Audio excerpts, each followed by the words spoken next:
Amadwa Panya, Jerusalem. Stand and face Jerusalem.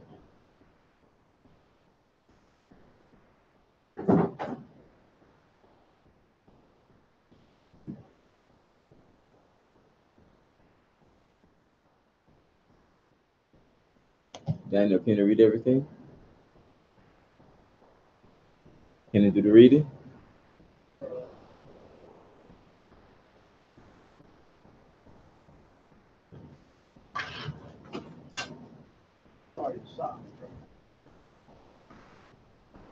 The blessing of the Sabbath.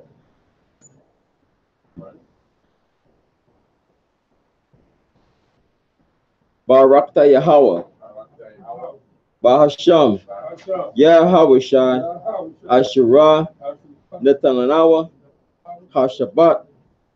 Bashalawam. The water. Amen.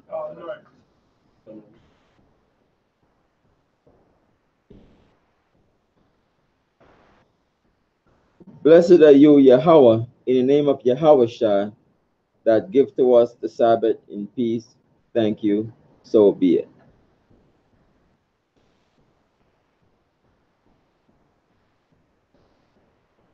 Psalms 121. The Ilam, Maha, Asharim, Akkad.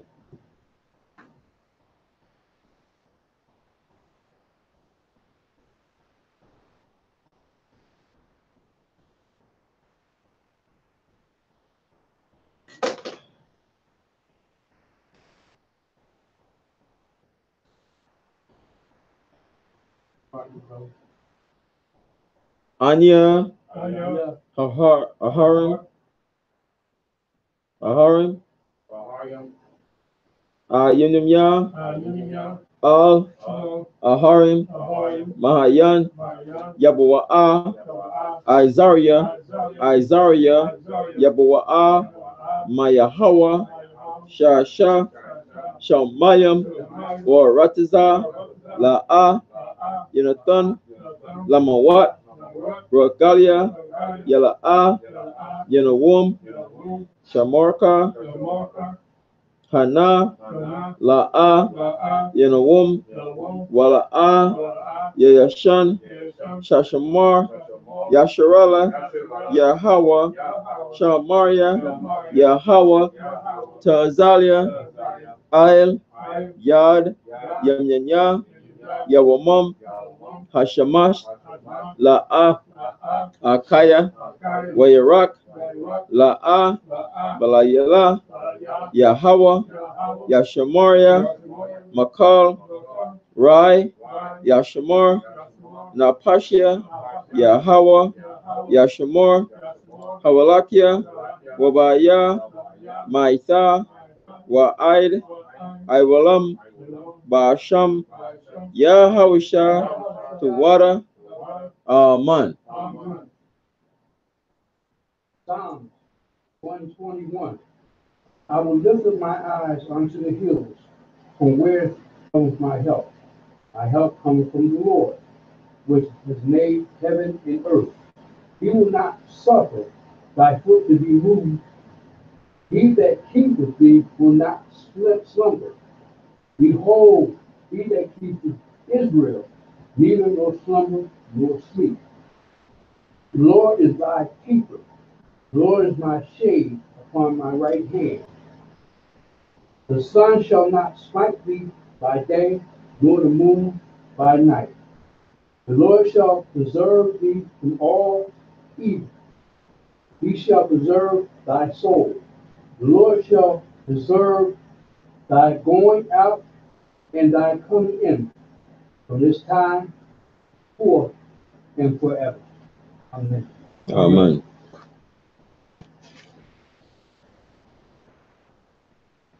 Hear, O Israel, Shema Yasharallah. Shema Yasharallah, Yahweh, Eloheinu, Yahweh, Akkad. Shema Yasharallah, Yahweh, Eloheinu, Yahweh, Akkad. Shema Yasharallah, Yahweh, Eloheinu, Yahweh, Akkad. Deuteronomy 6:4. Deuteronomy 6 and at verse 4. Hear, O Israel, Lord our God is one Lord. Amen. Amen. The Lord's Prayer, Yahweh Thapalah.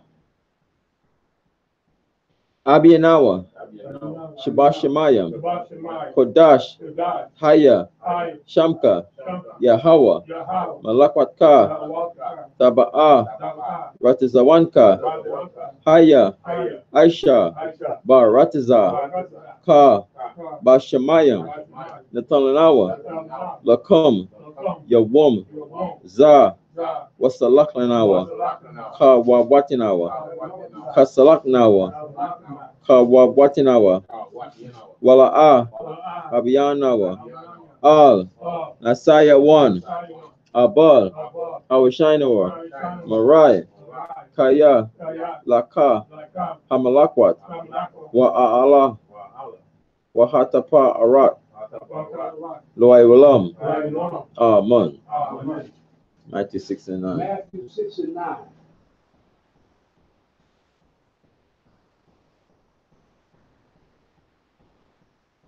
After this manner, therefore pray ye, our Father which art in heaven, hallowed be thy name. Thy kingdom come, thy will be done on earth as it is in heaven. Give us this day our daily bread, and forgive us our debts, as we forgive our debtors. Lead not us unto temptation, but deliver us from all evil. For thine is the kingdom, the power, and the glory. Amen. Amen. Aishara Matazawat, the Ten Commandments. La'ah, Yahaya, Laka, Alahayim, Akarim, Apanya, La'ah, Daisha, Laka, Pasal, Wala'ah, Dabadam, La'ah, Talakaka, Shamwa, Yahweh, Alahayaka, Lashawa, Zakar, At, Hayawam, Hashabat, Lakwadashwa, Kabad, Abaka, Wa Amaka, La'ah, Daratizak, La'ah, Lana'ah, La'ah, Daganab, La'ah, Daina, Shakor, La'ah, Takamad, Kal, Asherah, Laraika, Aman. Exodus 20. Verse 3.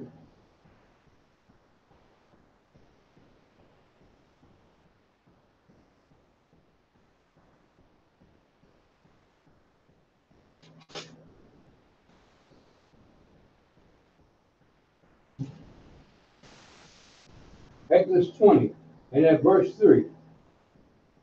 I am the Lord thy God, which has brought thee out of the land of Egypt, out of the house of bondage.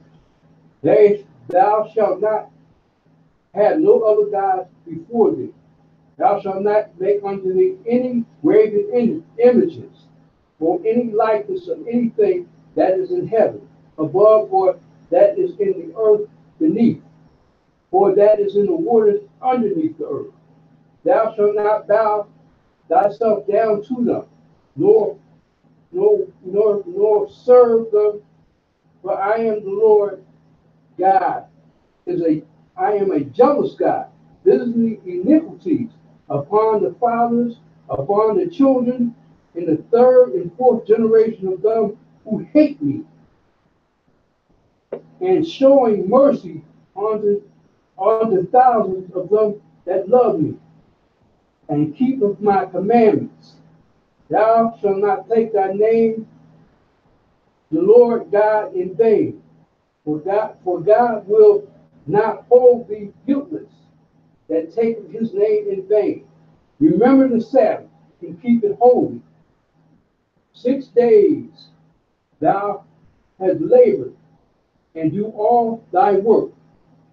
But the seventh day, it is the Sabbath of the Lord thy God. It shall not thou shalt not do any work, thou, nor thy son, nor thy daughter, nor thy manservant, nor thy maidservant, nor thy cattle, or any stranger that is within thy gates. For 6 days the Lord made heaven and earth, and the sea, and all that is,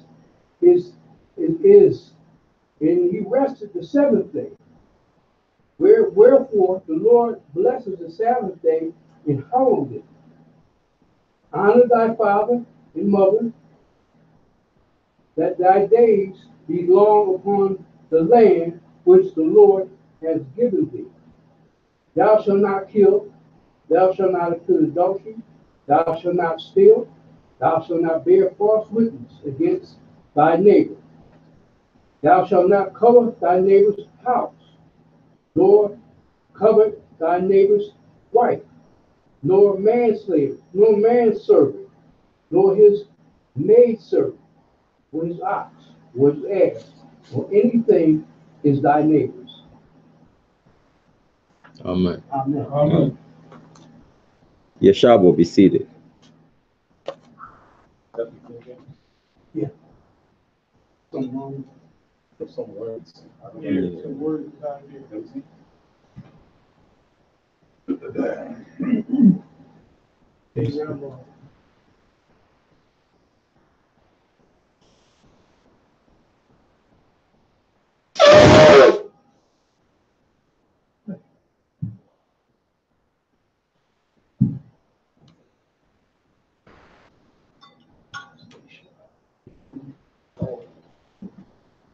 These sound 23%.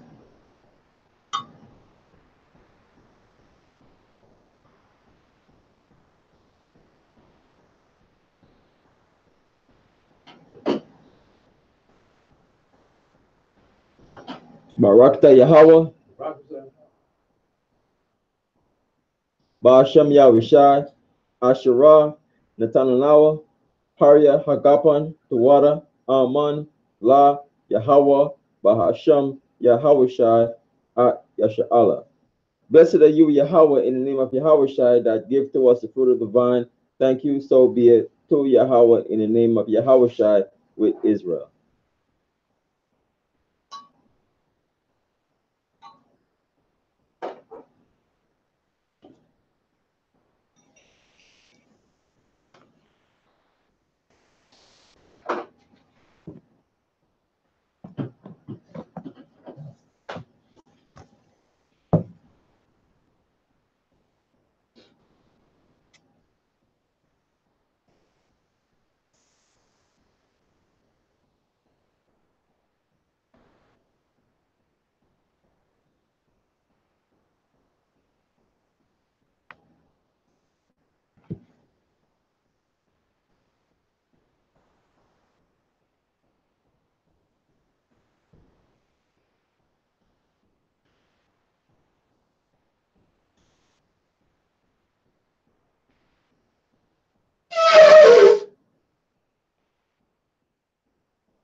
Amadwa, Panya, Jerusalem, stand up face Jerusalem.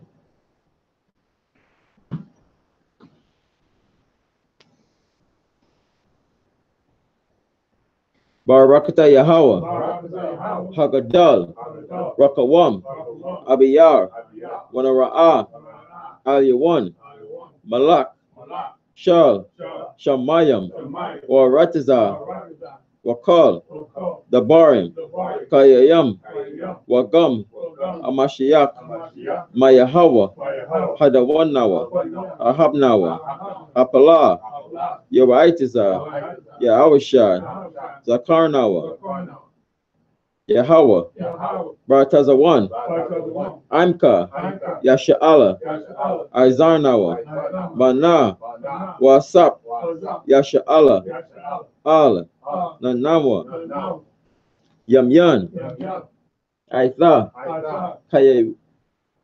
Kayawamyam, Makodam, Babakasha, Shalak, Ma'aka'ala, Watazwadak, Alahayam, La, Maganawa, Rapanawa, Washamora, Alnawa, Baikor, Shalak, Aroka, Shal, Yawishai, Lanawa, Lalamadnawa, Rabiam, Kakama, Tabawana, Wada'ai, Shal, Tabarka, Basham, Yahawashai, Tawada, Tamyad, Waiwalam, Aman.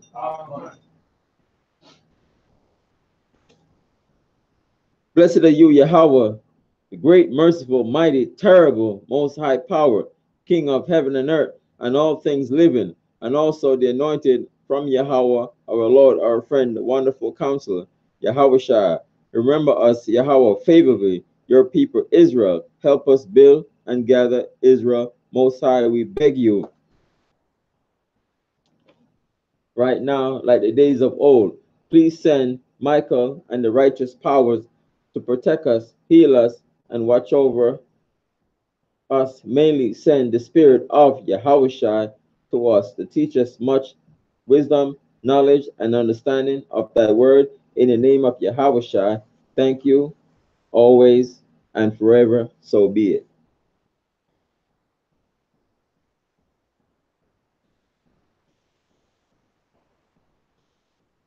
Blessed are you, Yahweh, in the name of Yahushua, that give to us the Lord.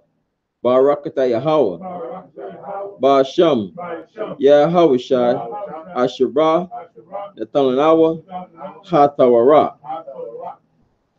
Blessed are you, Yahweh, in the name of Yahushua, that give to us the light to see. Barakata Yahweh, Ba'asham, Yahushua, Asherah, Nathanawa, War, Laura Wat. Blessed are you, Yahweh, in the name of Yahushua, that give to us the ram's horn to call the people. Barakata Yahweh, Ba'asham, Yahushua, Asherah, Nathanawa, Koran, Hayel, Lakara, Ha'aim. Blessed are you, Yahweh, in the name of Yahushua, that give to us the olive oil to anoint Israel. Barakata Yahweh, Ba'asham, Yahushua, Asherah, Nathanawa, Hashaman, Zayat, Lamashak, Yasha'ala, Yashaba. Be seated.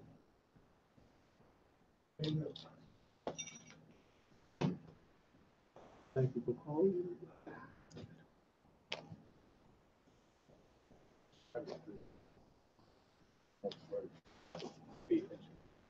Oh, yeah. You gotta pay more attention to the words. You have to learn how to say right on. Thank you, James.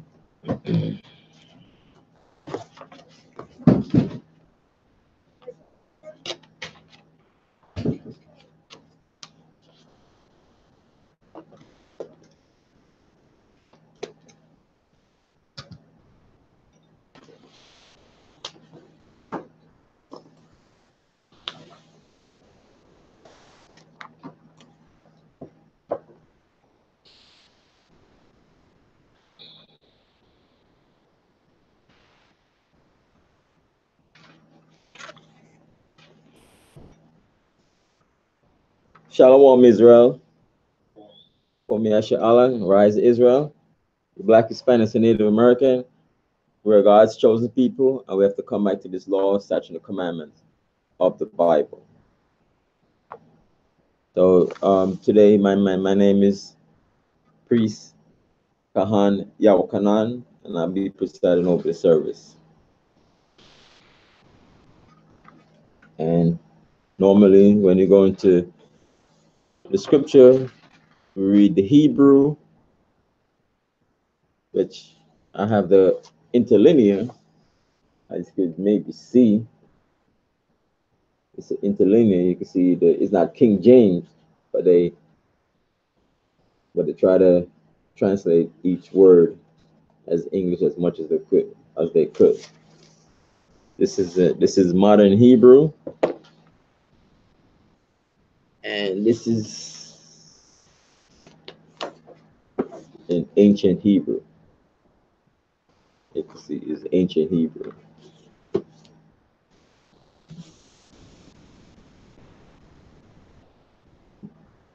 Ancient Hebrew. But the brothers did this.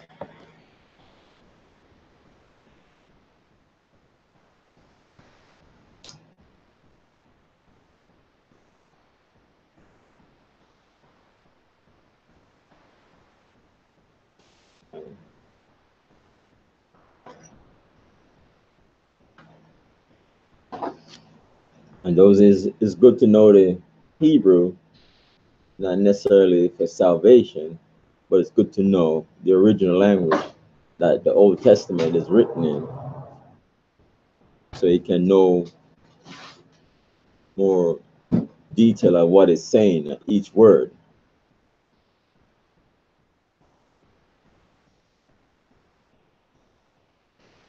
So we're gonna do Numbers chapter 11 and 12. So we're gonna do Numbers chapter 11 verse 1 now. Those who know the Hebrew can follow along.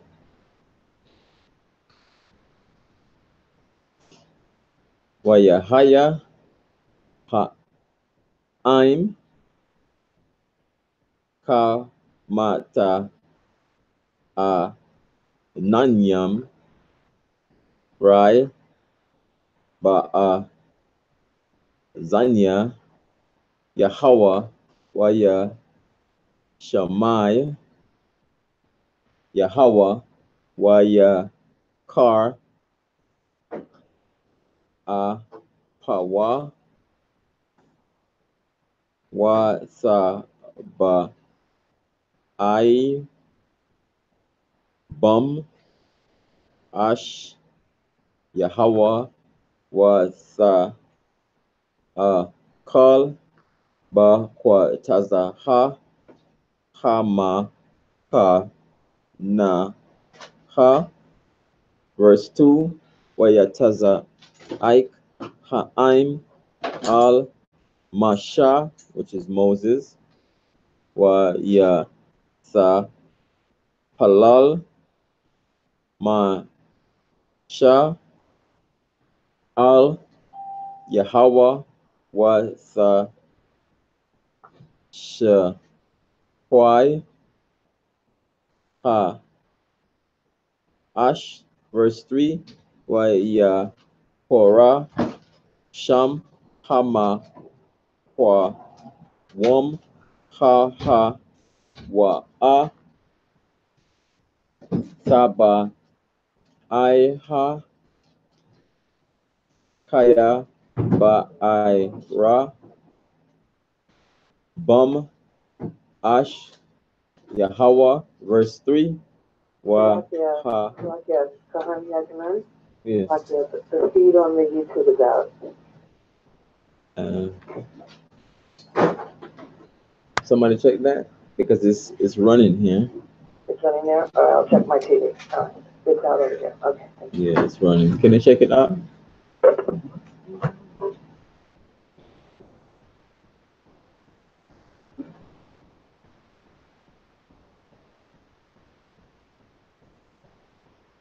Yeah.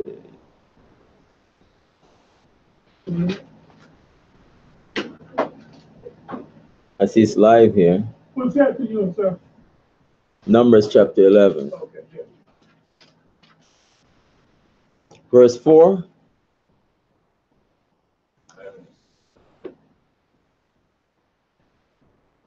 You see the link?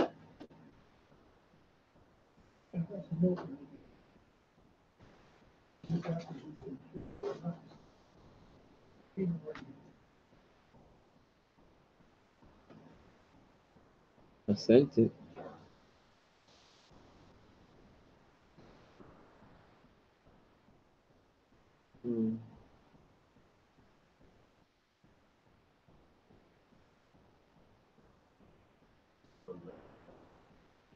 No, I didn't receive the link.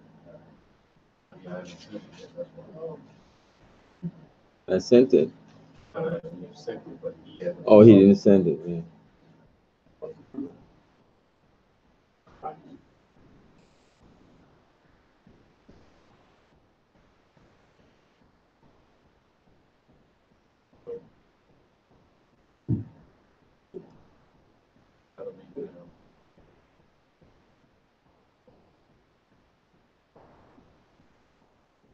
Yeah, the link hasn't been sent as yet, but I know the sister, she's looking on a live stream.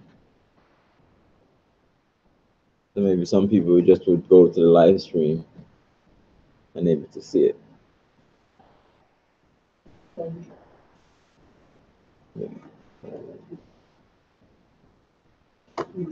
Verse 4.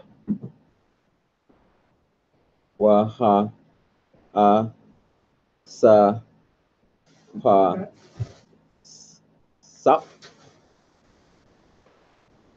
Asherah ba kwa rabwa ha sa a wo sa a wa wa ya shabwa wa ya kawa gum banya ya sha'ala wa ya amarwa maya ya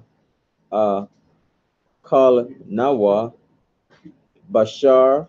Verse 5. Zakar nawa at ha da ga ha Asherah na akal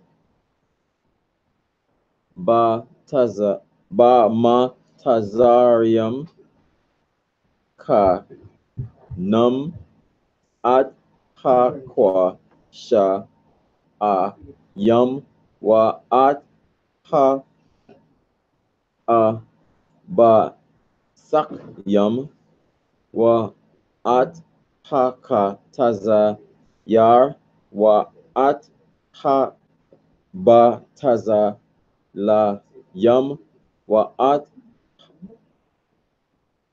hasha wamyum. Verse 6. Wa I taha na pash nawa ya ba sha a yan kal ba lat ya al ha man haman. That's the manner. I yan ya nawa. Verse 7. Wa ha man kaza rai. God ha wa a wa I yanwa ka I yan ha ba da lak.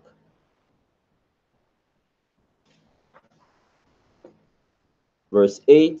Sha tawar ha I'm wala kwa sawa wata ka nawa ha ha ba rak yum au za kawa ba ma da ha wa ba shal wa ba par wa yar wa I wa aishwa atwa I ga what wa ha ya ha ta aimwa ba sa aim la shad ha shaman oil. Verse 9 Waba Ra Dat Hatal Ail Hama Ka Na Ha La Ya Rad Haman, the manna, Ail Yawa. Verse 10 Wa Ya Shamai Masha At Ha'aim Baka Lama Shapak Ta Yawa Ayash La Pasak Aha Lawa Waya Kar Ap Yahweh Ma'ad Wa Ba I Yanya Ma Shah Moses Rai. Verse 11 Waya Amar Masha Al Yahweh Moses to the Most High La Maha Ha Ra'ait La I Badka wa la maha la a ma taza sa ya kan ba I yan yaka la sha wom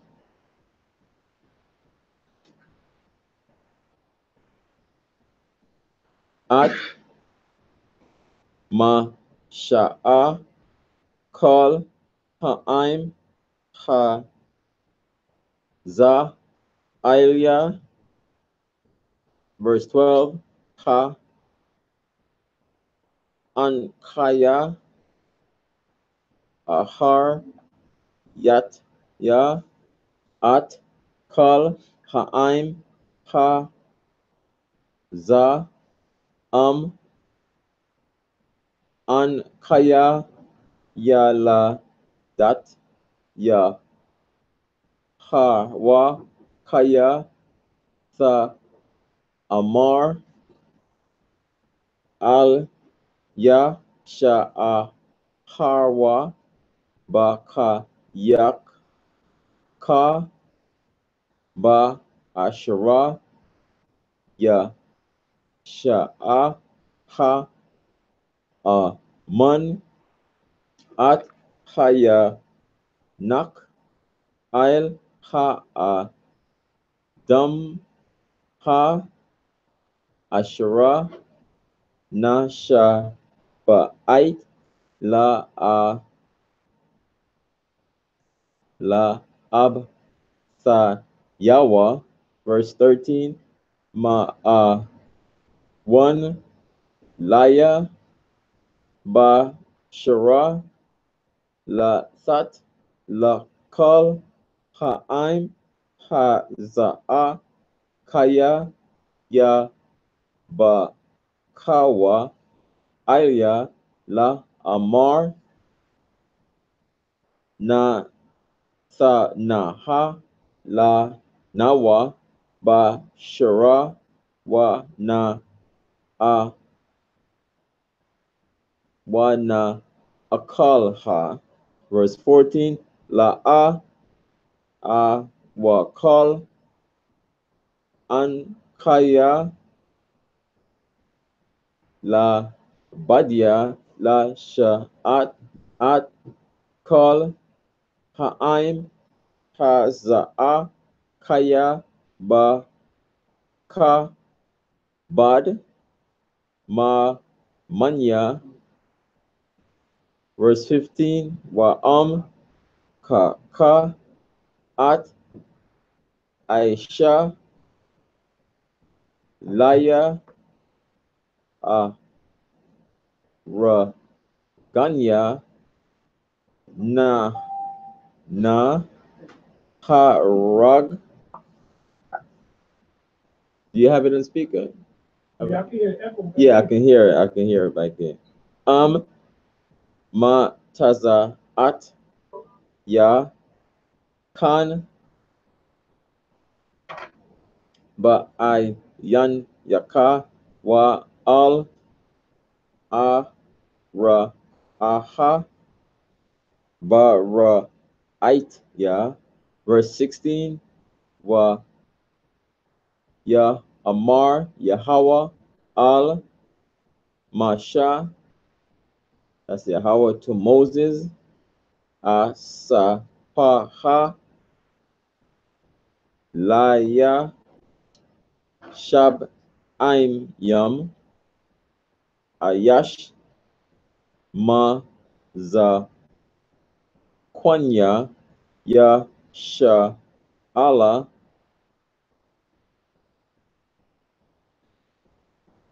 Ashara Ya Da'ait Kaya Hum Sakwanya Ha'im Washa Thara Yawa Wa La Kwakta Atham Al Ha Hal Ma Wa'id Waha Tha Ya Taza Bawa Sham Imka. Verse 17. Waya Ra Dat Ya Wa Da Bartha Ya Imka Sham Wa Taza Latya Man Para Wak Ashara Al Yaka Wa Shamat Ya Al Yahum Wa Na Sha Awa Atka Ba Ma Sha'a Ha'im Wala Ta Sha'a Atha La Ba La Badka. Verse 18. Wa Al Ha'im Ta Amar Hatha Kwa Dash Wa La Makar Wa Kal Thum Ba Shara Kaya Ba Ka Yatham Ba Zania Yahweh La Amar Maya Ya Akal Nawa Bashar Kaya Tuwab La Nawa Ba Matazarium Egypt Wa Nathan Yahweh Lakum Bashar Wa Akal Thum. Verse 19. La'a Yawum Akkad Tha Akal Yaw Tha Akal 1. Wa La'a Ya Wa Ya Wumyam wa la'a kama sha'a ya mayam wa la'a I shira ha ya mayam wa la'a I sharyam wa yum ya wum days. Verse 20, Id Kadash ya mayam days. Id Ashra ya taza'a ma aka ma a pakam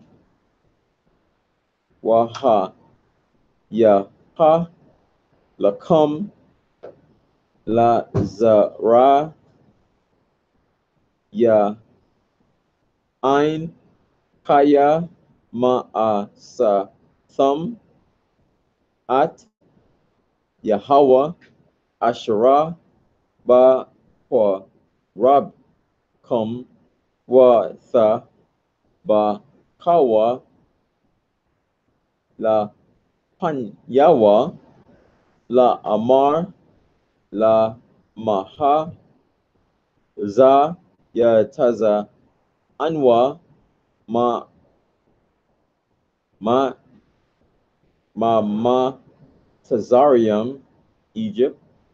21 wa anya masha Moses shash ma wat lap wa galaya ha'aim Asherah an kaya ba korabwa ata Martha Bashar Than Laham wa Kalwa Kadash month Yamayam. Verse 23, Ha Taza An wa Ba Por Ya Shakat La Hum wa Mat wa Ma Taza A Laham at Kal Dagya Ha Yum Ya Asap Laham wa Ma Taza'a Laham. Verse 23, Waya Amar Yahweh Al Masha Yahweh to Moses Ha Yad Yahweh Wa Tazara Aitha Thara Aha Haya Kwa Haya Porka the bar Ya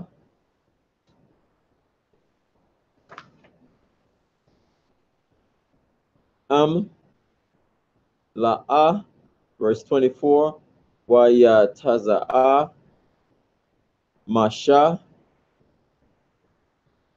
Waya Dabar Al Ahim at Dabarya Yahweh Waya Sap Shaba'ai Yum Ayash Mazapanya, the elders, Ha'im Ya I Waya I Mad Atham Shaba Yapta Ha Hal. Verse 25, Waya Rad Yahweh Ba I Yun Waya Dabar Al Yahweh waya tazal man hara wak shara ila yawa waya son I sha ba I yam ayash ha za yam wa ya haya ka na wak il yaham ha ra rock wa ya san a awa wa la ya sa ya sa hawa. Verse 26, wa ya sha'a rawa shanya an shayam ba ma ha na ha sham ha akad ala dad wa sham ha shanya ma yada wa san ka I la hum hara wak wa ha ma ha ba ka sab yam wa la ya taza awa ha hal ha wa ya san ba awa ba ma kan ha. Verse 27, wa ya ratiza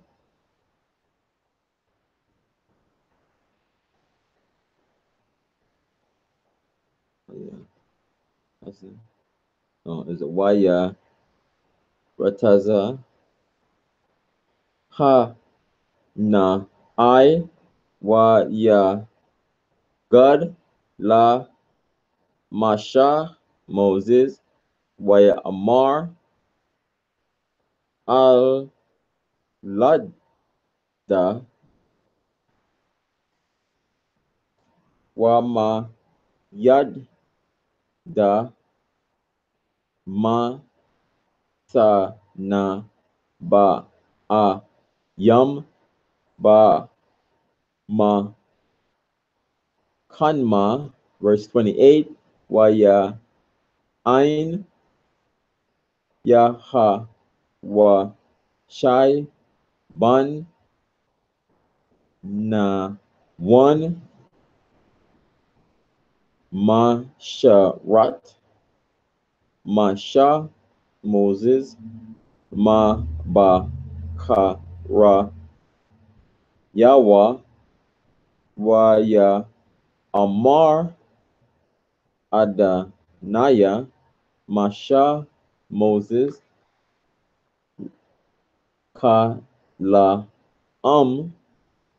verse 29, wa ya amar lawa ma sha Moses ha ma kwanha atha laya wa maya yathan kol I'm Yahweh na ba ya yum kaya yathan Yahweh at ra wak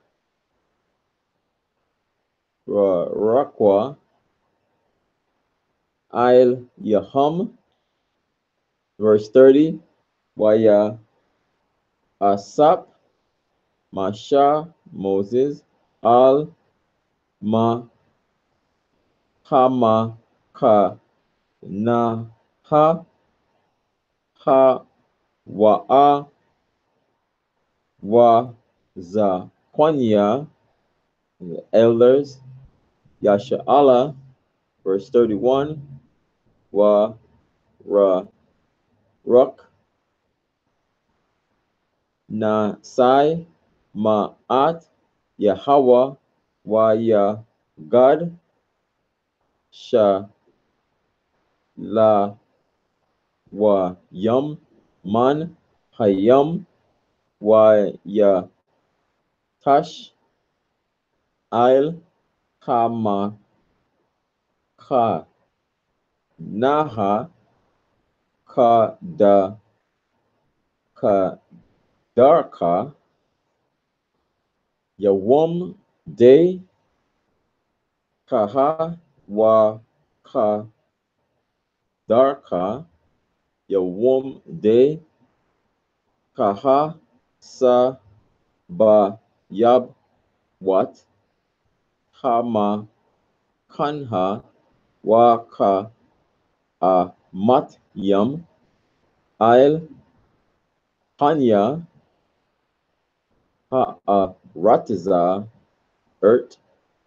Verse 32, Waya Kwam Ha'im, people, call all Haya Wum Ha Ha Wa'a Wa call Ha La Ya La Ha Wa call Yawum Hama Kat Ha no Ha Ma Karat Wa Ya A Sapwa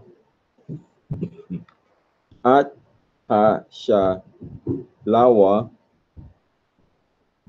Hama Ma I Yat Asap I Sha Ra Ha no Ka Ma Ra Yum Waya Sha Tha Kawa Lahum Sha Tha Wak Saba Yab Wat.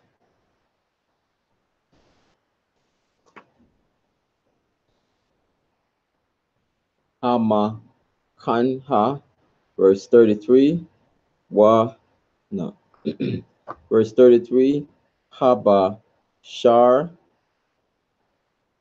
I Wad Nawa, Bayan, Sha Na Ya, Hum, Ta, Rum, Ya, Ka, Rat, Wa, Up, Yahweh, Ka, Ra, Ha, Ba'aim, people, Waya, Wa, Yaka, Yahweh, Ba'aim, Ba'kaha, Wa, Baha, Ma'ad, verse 34, last verse, Waya, Ra, At, Sham,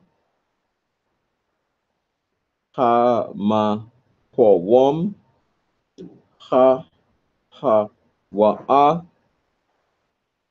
Ba, Ra, Wat, Ha, Tha, Wa, Ha, Kaya, Sham, Bar, Wa, At, Ha'im, the people, Ha, Mat, Wa, Yum.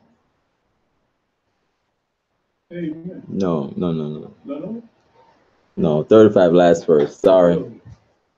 30. Oh, yeah. 35. Okay. Ma, Kwa, Ba, Ra, Wat, Ha, Tha,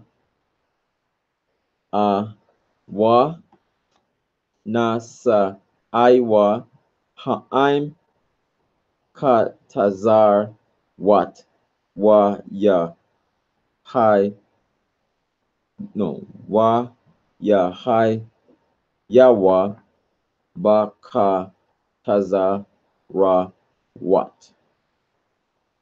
That's Amen. nice. You did good, man. No, I mean it's good to know the Hebrew. Yeah. That's good. So that's about them complaining, right? Hmm? Complaining? No, I mean it's nice to know the Hebrew so you can follow I'm along. talking about the story, man. You just read. You can help out.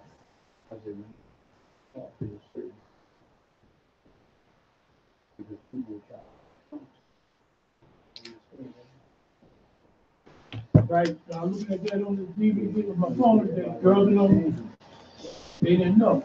They didn't know. It's good to know it because it breaks down the translation. Translation. The translation. Somebody got the blind? Somebody got the blind? You understand? You get a better understanding. English and the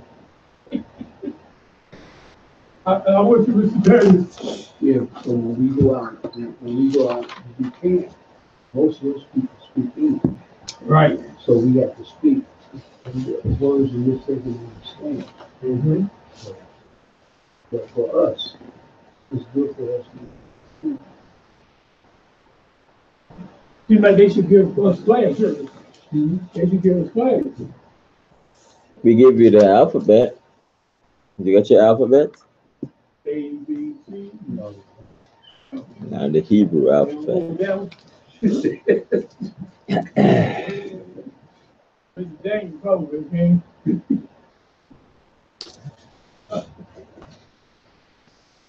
And knowledge of all things great and small.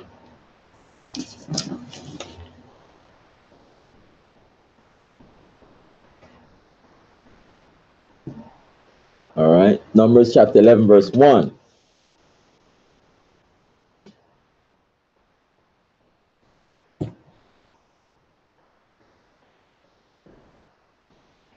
And when the people complained, it displeased the Lord. And the Lord heard it, and his anger was kindled, and the fire of the Lord burnt among them and consumed them that were in the utmost parts of the camp. So the utmost part, the farther region, when the Most High is upset with you, it's actions, punishment.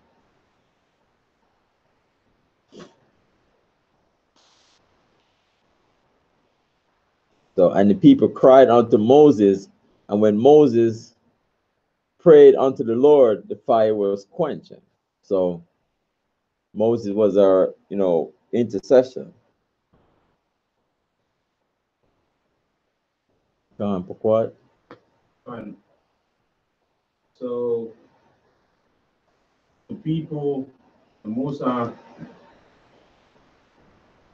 they complain. Right? It doesn't say specifically why the people complaining, what they were complaining about. But we know the Musa in his omnipresence, right? He can know how you feeling about anything. So the people, their condition, they weren't too happy about being in the wilderness. Even after the Mosai delivered them from Egypt, from hard bondage, they quickly forgot everything that the Mosai had done, and they weren't satisfied in the position that they were in the wilderness. I mean, it's like with the hard bondage. Do you miss that? And the food that were giving us and so on and so forth, but it was hard bondage. They even made it harder.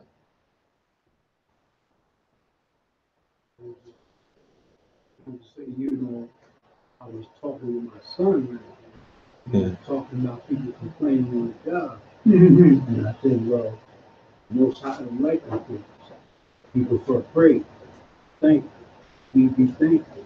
Whatever condition you find yourself in, you're always supposed to be thankful. to the Most High God. I mean, work is work, you know? Work is work. I mean, you have, you know, different type of jobs. If you don't like certain things, you can always look something better, you know? But you come to a point that you have to work.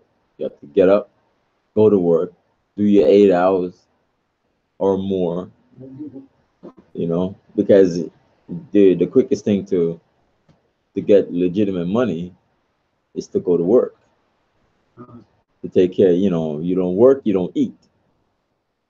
You have to provide for your family. You have to provide for yourself. By yourself, you have to provide for your family, things like that. You know, nobody's not gonna just give you money like that. You have to go and work for it. Even the so-called, you know, rich man, he has his wealth and everything, and he wants to keep his wealth, so he has to be diligent. He has to go to work too. He has to do some form of work, or, you know, watch his money and watch his stocks and investments and all of this stuff. That's his work. Quiet. And also, by complaining, it's like we lose the sense of gratitude. We forgot about everything the Most High did. Write that in there. For example, in the wilderness, the Most High made sure we were well organized, right? Make sure we were ordered. He made sure we clean. You know, we were clean. He separated us and he blessed us, right? He taught us how to give. And he reminded us of his deliverance. So also, he showed us his presence by giving us direction every day we go. We were going being ordered directly by the Most High. So the minute that we complain, we lose that spirit of gratitude, and we do that all the time, even today. This shows the spirit that we have as a people.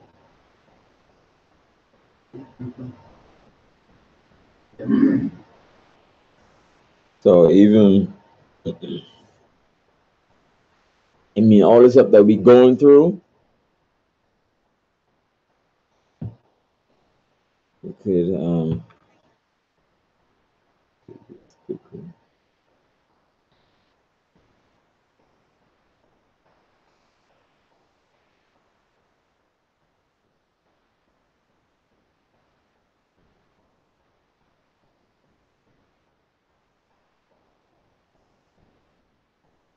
even Jeremiah.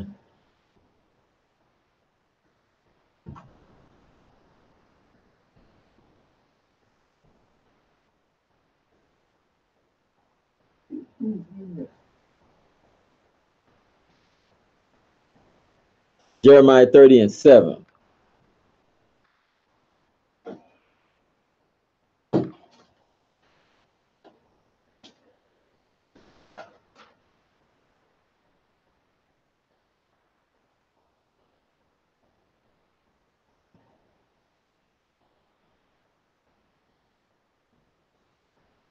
Jeremiah 30:7 says, "Alas, for that day is great, so that none is like it.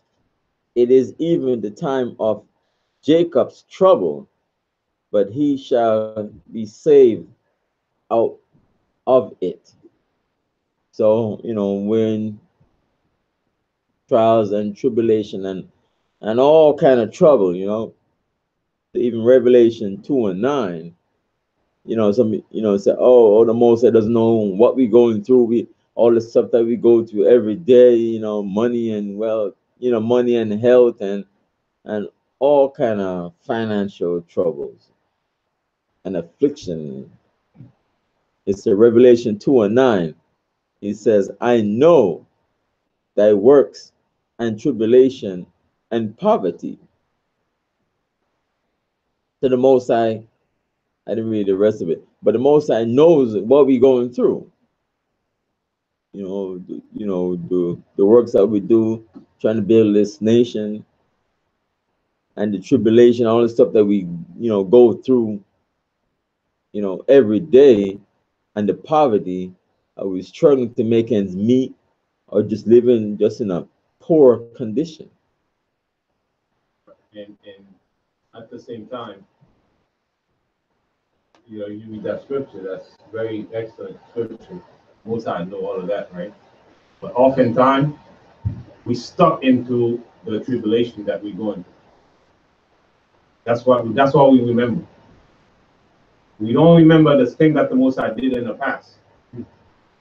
All we see in front of us is the tribulation and the poverty and the bad condition, the ghettos. That's what we see in front of us, and that's our focus. But no, we seem to forget.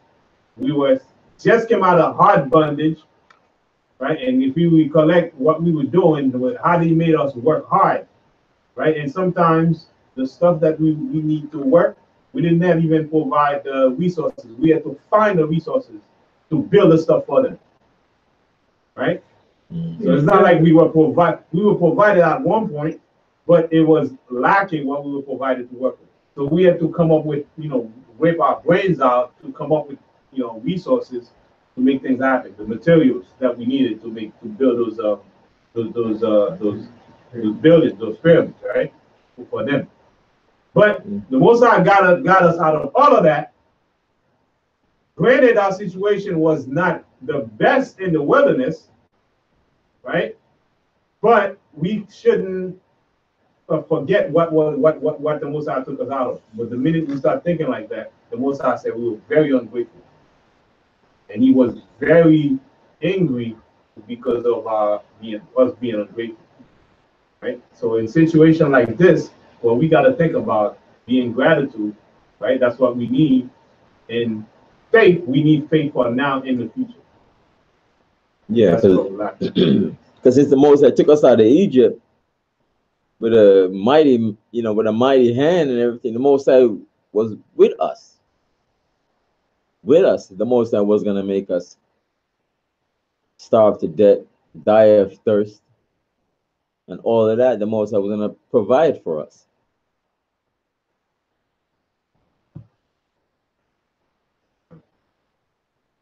And when we look at our situation today, now, fast forward it to today, if we take a look at our condition today in America or throughout the four corners of the earth, but mainly in America, where most of our people gathered. Yeah. In the Western Hemisphere. In the Western Hemisphere, we still have the same attitude.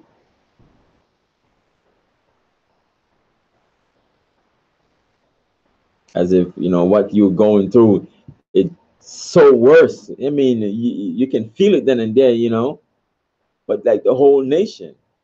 Yeah, that's what we focus. The whole nation is jacked up. Even when we go and teach other people, right, we got to remind them how they got here, right? Remind them of history, how they got from there to here. But after that is done, we shouldn't be stuck in teaching our people tribulation and poverty.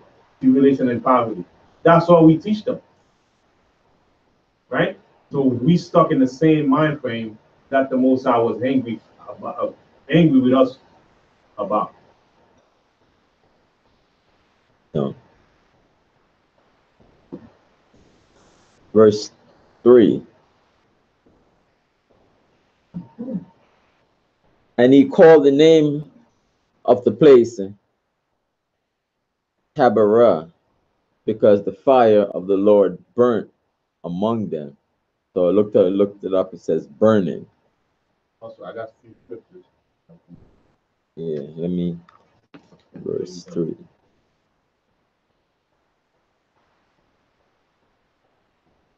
Thank you for Taberah.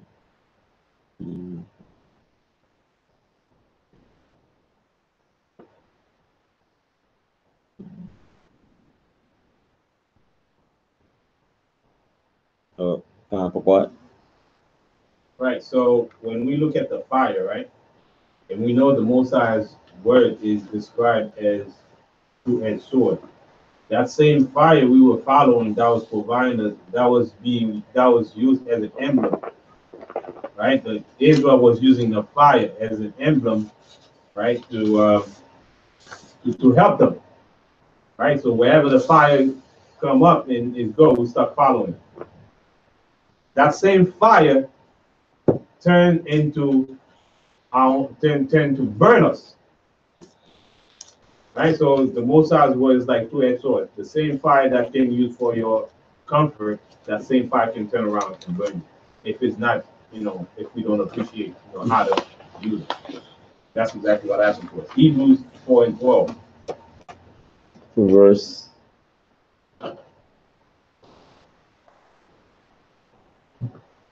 For what verse?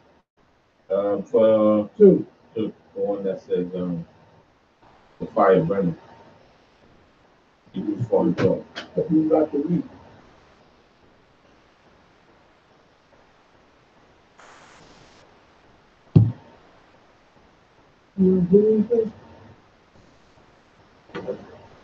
Hebrews chapter 4 and verse 12.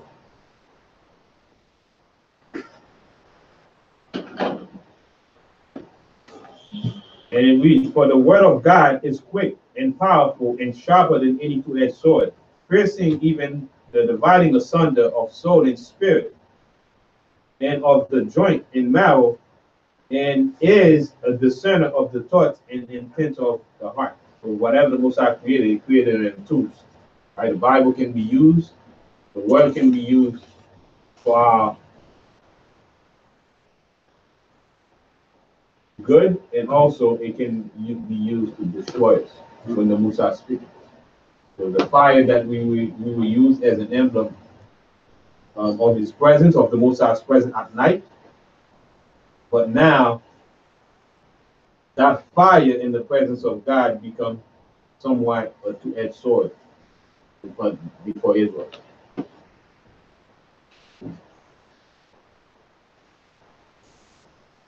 Yeah.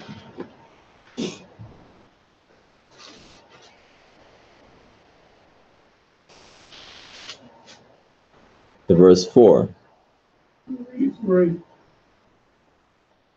Yes, I read 3. You did? Yeah, I told about the place that word mean burning. I looked it up.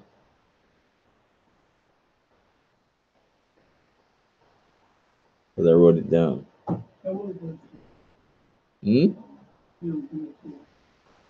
Verse 4.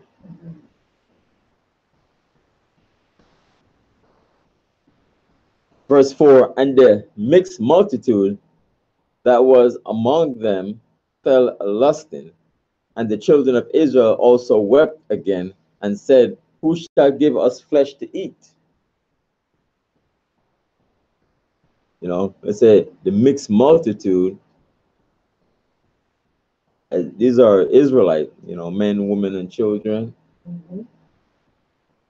So people want to say maybe there are other nations in it, but this is Israelites. Men, women, and children. Like, for example, the New Testament, it has, how many thousands of men, not counting women and children. Because the Most High delivered Israel only, out of Egypt after 400 and something years.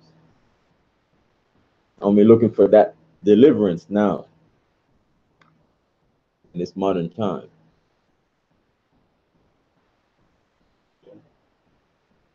Yeah. Verse 5. We remember the fish which we did eat in Egypt freely, the cucumbers and the melons and the leeks and the onions and the garlic. So, but we don't remember, the hard bondage. We're only thinking about food right here. And the Most High, like I said, the Most High was gonna bring us in, in the wilderness, deliver us out of Egypt, and let us starve. So remember the fish what they gave us freely, and all these other things, we did eat. So you thinking about the food, and the Most High is gonna feed us. He wasn't gonna make us starve out there. After all, like with His mighty hand, deliver us.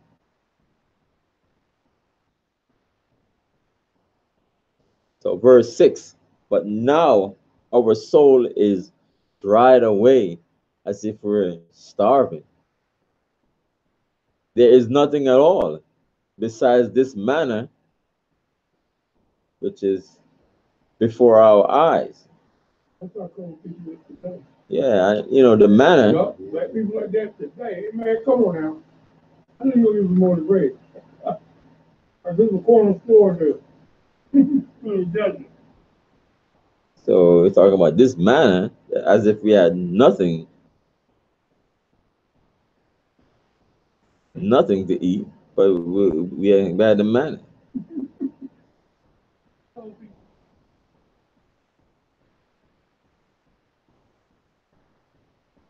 But excuse me, here's a question. I'm trying. When you say the 12 tribes of Israel, was Haitians out there too? Yeah, all Israelite. Mm-hmm. Remember, the reason why I asked you that, who was this guy behind me? You had all these different types of people. I believe everything they say. But they were talking different languages, right? No, we're speaking Hebrew. All of them, even the northern I mean, I know Joseph, when Joseph was in Egypt ahead of us, he learned how to speak Egyptian. So he was able to speak among them, but he still knew the Hebrew because when he saw his brothers and they were speaking among themselves, Joseph knew what they were saying, but he knew the Egyptian language. The reason why I asked you this, because the question was asked to me, even though I was out there yesterday. Yeah. He said, if y'all was in the desert, what language was y'all speaking? I said, Hebrew. So, hey, my man said, you mean the Indians? Hold on. With the Levites, I could go for that. The Haitians, the Seminole Indians, the Argentina, Chile, Colombia, Peru, Brazil. Started reading these too. So all these groups of people right here were speaking Hebrew.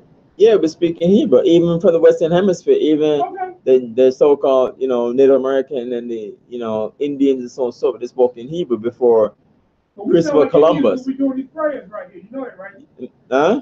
You sound like Indians when we doing these prayers right here. You know that? Not Indian. Don't even say Indian. I'm giving you my opinion. You keep yours, I'm keep mine. But I'm just saying, when we up here doing these prayers, sound like Indians. So even the book of the Hebrew, that's the view of the Hebrews. The view of the Hebrews when they came over here, so the Native Americans, the Indians in the Western Hemisphere here before they were speaking Hebrew, a broken Hebrew mixed with another language. So before when the Spaniard came over here, then the Spaniard came in with their Spanish. But initially they spoke Hebrew before the Spaniards came. If you have the book view of the Hebrews, a lot of the words that they were speaking were Hebrew was like broken Hebrew. Broken Hebrew? Yeah, because they maybe picked up. The Indians were speaking broken Hebrew. Yeah, they were speaking Hebrew. Hebrews and everybody, okay. Yeah, before the Spaniards came. Okay. And bring them Spanish and force them to speak Spanish. Okay, may I speak? Because in Genesis, the first chapter, they were trying to build a pyramid to the heaven and stars. Remember that one? Yeah. Yes, I remember that. Yes. Okay. Different languages, but our language is Hebrew. Now, was that before they left Egypt or while they was in Egypt? That's his Genesis chapter 10. Go ahead. If you don't mind, Genesis said, y'all ain't got to turn this me and him. Yeah, Genesis chapter 10. Okay, that's chapter 10. The reason why I say that, so when I was talking to, before then, they were trying to build a pyramid to the heavens and stars, right? Yeah. Good. Now, God gave them a language so they could understand one another, right? Yes. Okay, let's keep going a little further. So when we get to Exodus, when they leave in Africa, well, Egypt, they went back to Hebrew. Like what it said. No. Let's go by the Bible. I don't want to go too much. No. This see something like this. needs to be answered. Come on. Here's what happened, right? Yeah, tell me what happened there. The too many languages being switched. Let's say you have Spanish, English, right? Mm-hmm. And let's say you have French, right? Go ahead. I'm listening. When we move, let's say we move to a place where they speak English, right? We will learn English in that place because predominantly that's what the oppressor use or whoever's in power. That's their official language. Okay. So when we were in Egypt, if they speak Arab, Egyptian. if they speak whatever the language of the Egyptian is, now we would force to learn that language because we in their city, we in their territory, right? So we will speak their language, but yet we came with the native language that we speak. Yes, like right? So we came with the native language. For example, I'm from Haiti, right? Right. I come to America. What do they speak in America? English. So since they speak English in America, yet I still speak Creole and French, right? I still keep that, but predominantly I'm gonna speak the language that the language that everybody speaks here, right? The language that everybody, which is English. So that's why the Most High said, with stammering lips in Isaiah 28:11, with another tongue will he speak to his people. Since he gave them different language, wherever they go, whatever the predominant language that it speaks there, the Bible will be translated in that language. So you got something? Go ahead. So let me just read something. Okay, so we're gonna get back on this right here, because this is real deep. But I mean, it's deep, but not that deep. It is. Right? May not be your question is what language they were speaking, right? Yeah. When they were in Egypt? Yeah. Yeah, they were speaking the Egyptian language. Okay, that's along with their native language that they know. They didn't forget their native language. They still speak Hebrew, but yet because they're in enemy's territory and they predominantly speak Egyptian, they will speak it. Like I said, it was here 400 years. Yeah, so they would have to speak the Egyptian language. So the Indians were speaking in Egypt, Indian, and Hebrew. Right. So just like they have now, they know their language, which is Hebrew. They know Egyptian. Some of them who know Egyptian, right? So now whatever language now they use it so that because let's say if you have those who born in Egypt, right, and they were slaves in Pharaoh's court, and all they knew was Egyptian, right? So they will speak Egyptian. But if they have their parents as kids, will taught them Hebrew because in the household they would be speaking Hebrew. I got that. Yeah, but they would predominantly speak the Egyptian language. So now when they come among themselves, now they would have broken language, just like we have broken French, broken English. Right. So we would have broken English. Now we speak of English that we speak among us. That's not like considered proper English, but that's the language that we speak among so all these people had 3 different languages then. Yeah, whatever language they were speaking by them, we can say just whatever language. No, they're speaking. Let me read something real quick. Hebrew. Exactly. All right. But our main language was Hebrew. Yes. All right. Acts 21:37. It said, and as Paul was to be led into the castle, he said unto the chief priest, Acts 21:37. And as Paul was to be led into the castle, he said unto the chief captain, may I speak unto thee? Who said, canst thou speak Greek? So Paul is a Hebrew. Paul is a Hebrew, and he knew different languages too. So when you travel as an Israelite, and we travel to different places where our people are, they spoke different languages. Right. But our main language is Hebrew. And why is it tough for us now to learn the Hebrew? I bet you if America used to say, listen, Unless you speak Hebrew, you won't have a job. Everybody will start speaking Hebrew. True. Okay. So, but predominantly everybody speak English, so everybody learn English. Right? So whatever the majority speaks, that's what we are saying. That's why in Isaiah 28:1, the Most High said, with stammering lips and another tongue will speak to this people. So that language is English now, predominantly, or wherever we might be, in France, in Germany, right? Wherever we might be, the Most High will make sure that the scriptures is translated into that language so we can understand. Isaiah 28:11. Because even now, a lot of nations are trying to learn English. They have their native language, but they're trying to learn English so they can communicate and do business with America. All right, let's get back to the scripture. I mean, deep questions like that. I'm going to kill you up there. So let me read 6 again. But now our soul is dried away. It is as if we're starving. Well, we're not. We had the manna. Right. There is nothing at all besides this manna before our eyes. So we had manna. We had the manna, which is rain from heaven. And the manna was a coriander seed, and the color thereof as the color of bdellium.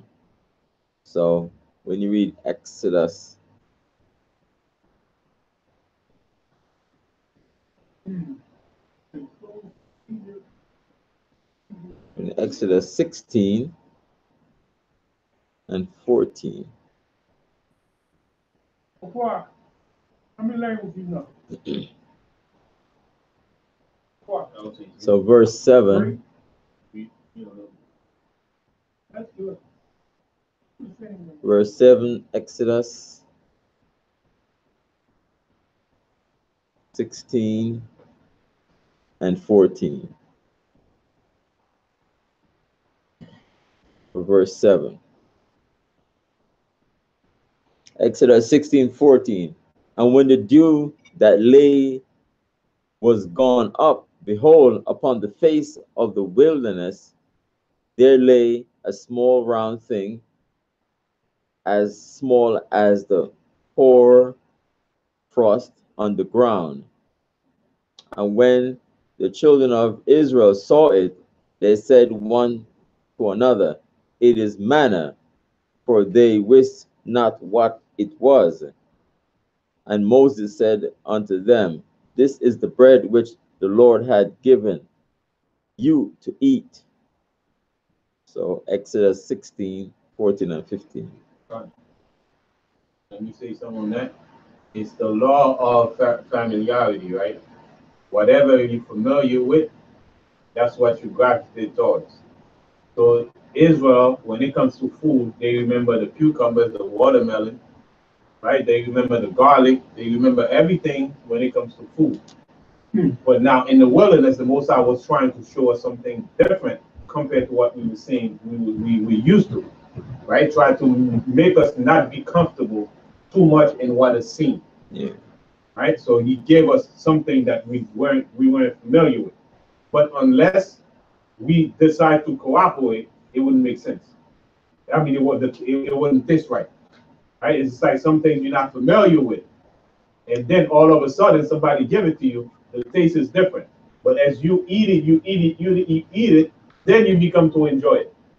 Right? It's the same thing with like music. Sometimes you listen to a song when it first come out, you say, I don't like that song. When they play it, next thing you know, you start singing that song. Right? Your ears become familiarized with that song. Right? And that's pretty much what the Most High they want us to be controlled by one manner of this, one manner of that, until we get to Jerusalem. Most High didn't want us to get comfortable in one particular thing, right? Especially when it comes to things that have to do with this work. Okay? Well, I got a little question for you. Remember, that the man asked me, I forget it, and explain it to you how he said it. So, here goes a question here, though. Now, I mean, before when they was building that pyramid, they had their own language. They had to be speaking one language, so they had to be Egypt language when they was building that pyramid, right? No, you can't say one language. Again, if I speak Creole, I go to the job, they give me a task to do. They give me something to build. Let's say my boss said, listen, I want you to build me a room right here. Right? And he gives me the instruction in English. Right? And I'm gonna do everything in English. But that doesn't mean I forget Creole. Right. I still don't even know my Creole, but whatever I'm gonna build, whatever the instruction he gives me, if he gives me in English, I'm just gonna follow the instruction in English. Okay, here we go. When they were building the pyramid, that building to the Babylon, to the heaven stars, right? God gave them a language so they wouldn't understand one another. What language all of them speaking right then? When they was building the pyramid to the heaven stars, God gave them, he sent the angels down there to give them a language so they can't understand each other. Right. What language was it? Egypt? What language? What all the English that you see that we speak today? No, no, it couldn't be. If they was building the pyramid, let me guess. During the break, we can go over a little bit more because I have to do the service. But for example, I mean, just say a United States company, a United States company go to Haiti, and they say, look, we want workers to work to do this project and so on and so forth, and somebody know the English, right? Are you listening? Go keep talking, bro. They go to Haiti. They want to build certain things and do certain jobs. So they speak to somebody here who knows English, and they could be oversight of their people to get the instruction to tell their people what to do. Then he's going to convey in Creole to the people to do the work. Right. Those who know English to get the instruction to tell the people what to do. Because the people just say they know only Creole. Right. They say, what are they saying? So you get the instruction and you tell the people in Creole what to do. You still have an overseer. So we can talk about that during the break. Okay. And Bob, so we have a lot of verses to go through. Right. Verse 8, we get that. We already going to get some meditation. Verse 8. Where we at? No. Okay, verse 8.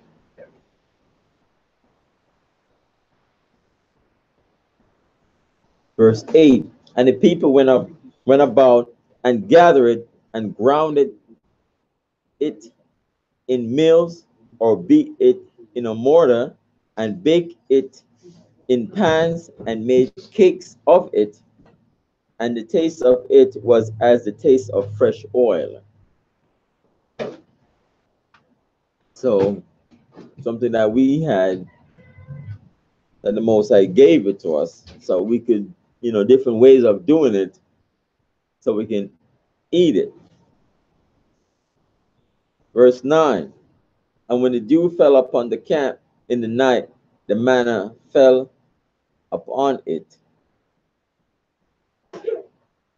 So we had manna to eat. No question back here for you. You get to you guys. Who's going to answer something? Yeah. I thought the man turned into worms in the story. Yeah. No, let's. Oh, he my thing. It depends on how the Most High, had it in a certain text, to say like, okay, you're gonna have it. Don't keep it.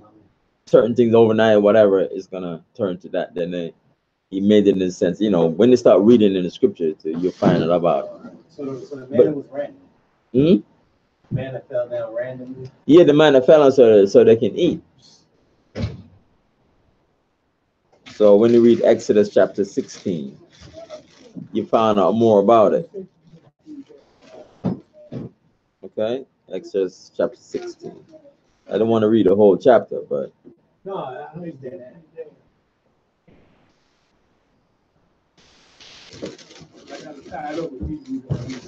So. All right, that's cool. But if you didn't eat it all, it would turn into that what you just said. Burn. Yeah, it depends on how it is, how the Most High instructed. of it. Because sometimes if you keep it over and turn the worms out, or the Most High had it that later on we can keep it. But you have to read. You have to read it in the context of it. Okay, I read this before. And then other class, because if you didn't eat it, it turns to worms. And you, hold on. When you read Exodus 6, going back to Exodus 16, verse 20. Notwithstanding, they hearkened not unto Moses, but some of them left of it until the morning, and it bred worms and stank, and Moses was wroth with them. Right? That's Exodus 16, verse 20.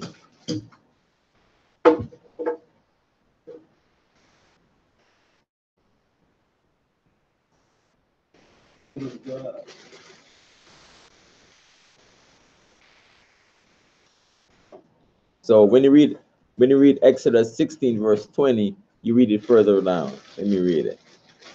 So you heard what I read in verse 20, right? And verse 21, and they gathered it every morning, every man according to his eating, and when the sun waxed hot, melted. And it came to pass that on the 6th day that they gathered twice as much bread, 2 omer for one man, and all the rulers of the congregation came and told Moses. And he said unto them, this is that which the Lord had said, tomorrow is the rest of the holy Sabbath unto the Lord. Bake that which ye will bake today, and seek that which ye seek, and that which remain over lay up for you to be kept until the morning. So it depends on, for the Most High gave it to us, but on the 6th day he gave it to us that we can do with it to keep it over for the Sabbath, so we don't have to bake, that it didn't stink. You understand? Yeah, I understand. So when you read Exodus 16, verse 20 to 23, you understand the context of it. So for the Sabbath, of course, we didn't have the kindle and the fire, and we bake it and everything, and we're able to keep it until the next morning, and it didn't stink. Okay? Yeah, so that's that.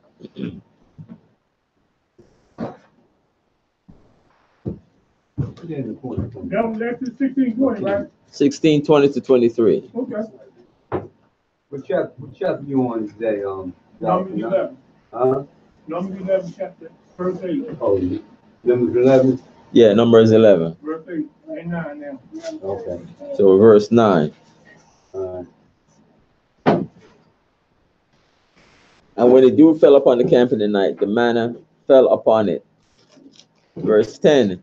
Then Moses heard the people weep throughout their families, every man in the door of his tent, and the anger of the Lord was kindled greatly. I mean, we had food. They were weeping. Even thinking about the fish and everything that we ate in Egypt, and we're talking about the flesh. Flesh to eat. And Moses also was displeased. So it's not like saying we were starving. We had the manna, Yeah.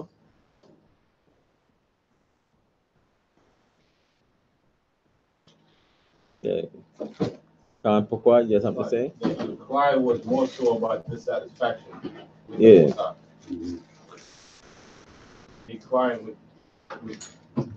a sense of dissatisfaction. Yeah. With what the Most High provided them with. Yeah, because they were thinking about the fish. Remember earlier, thinking about flesh, but we had the manna. Right, and we had the manna. Also, when you look at it, the people.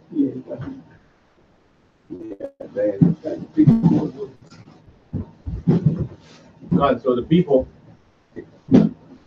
they were dissatisfied with what the Most High was giving them. And it's not like the Most High told them they couldn't make up their own food.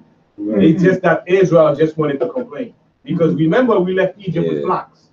Right. We could have killed those flocks and eat and cook and eat. Right. But the thing is, we just complain. Right. Even though they had it. Right. This is a bad attitude that we have cultured. Okay. Even today. We complain and we don't want to do things, and we complain like everything should be handed to us. Right. It's just like in this kingdom, we always complain Esau don't give us anything. I know. The same exact thing that happened. It's the same thing that's going on today. Right. Instead of go to the Most High, we don't want to go to the Most High. We rather complain, right? Right. Instead of doing something. Right. We had flocks. Why didn't we just come together and say, hey, listen, we got our flocks, let's get together, let's cook something, let's be satisfied, let's be grateful for what we have now, and let's enjoy it. They just didn't want to be in the wilderness. They rather be in the enemy's land in Egypt.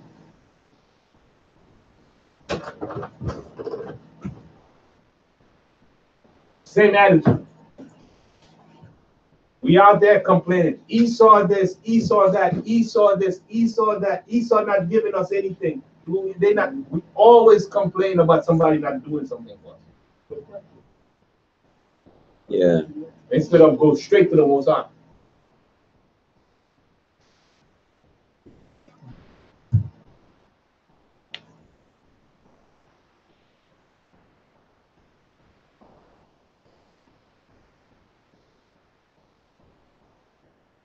Exodus 16:31. Going back to Exodus chapter 16. Exodus 10. Verse 10. It says, and the house of Israel called the name therefore manna, and it was like coriander seed, white, and the taste of it was like wafers made with honey. Exodus 16, verse 31. Just going back to Exodus chapter 16.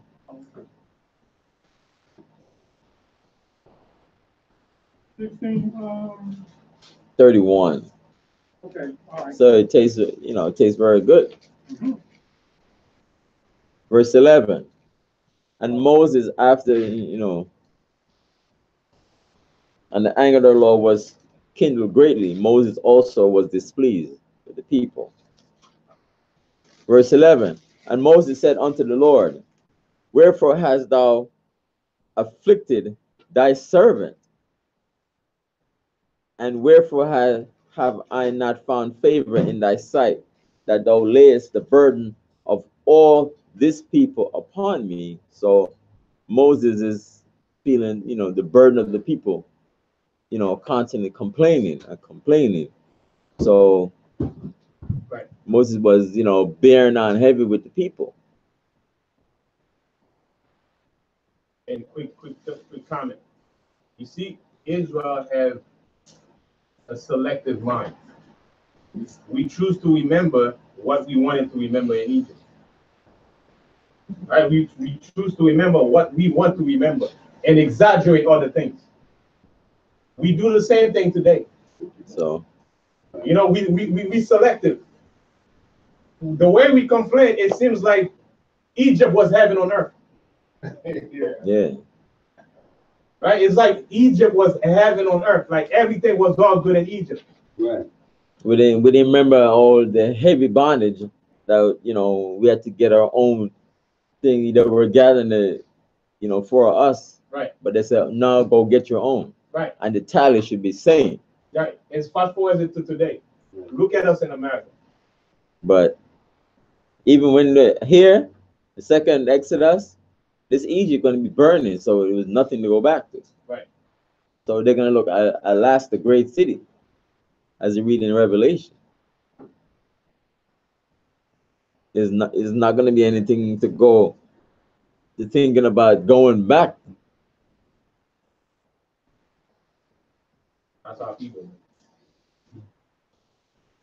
Yeah, that's right. You got some people that love America. They can't see all this racism. They got $1 in their pocket and they love America. What are you talking about? They should be happy. Yeah. They can't, they done forgave the white man already. Yeah. So in Revelation 18 and 16, it's gonna say, and say Revelation 18:16. This Egypt here, which is America, 1860, and saying, alas, When we wicked, we creative in our wickedness, man. Yes, we are. I know I was Creative. So we remember the cucumbers, you know, the this. We remember all the things, but you know, selecting what we want to remember. But we forgot that we were in hard bondage. Right. yeah. In bondage, yeah. In Revelation 18:16, they're gonna say, and saying, alas, alas, that great city that was clothed in fine linen and purple and scarlet and decked with gold and precious stones and pearls. So in 1 hour, it's going to be destroyed. It's going to be fire and burning. So you know, they're going to maybe think about those things here, but it's going to be burning. Yeah. Verse 17, for in 1 hour so great riches is come to naught.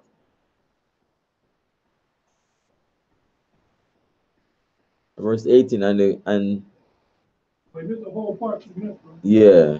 No, I just want to jump to 18, and cried when they saw the smoke of her burning, saying, what city is like unto this great city?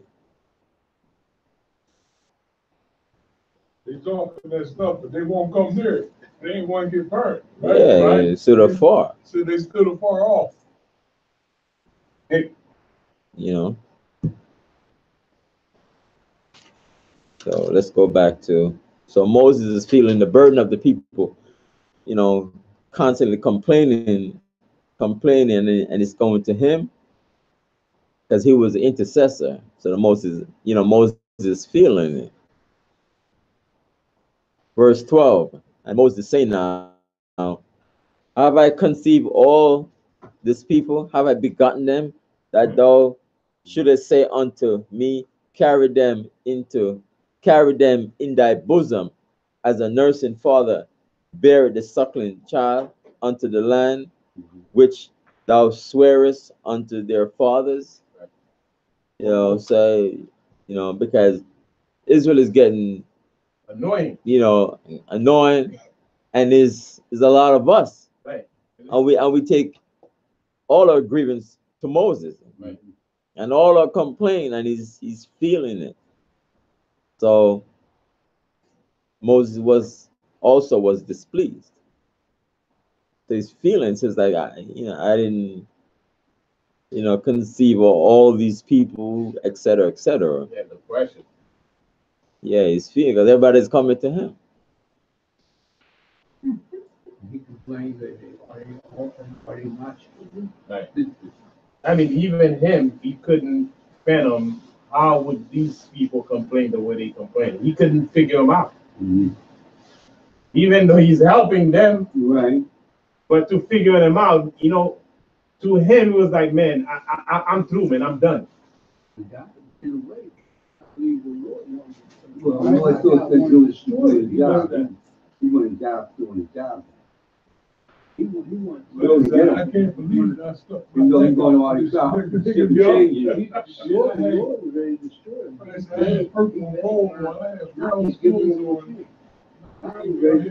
It's tough being a middleman. Really tough being a middleman. I can imagine. I used to sit in.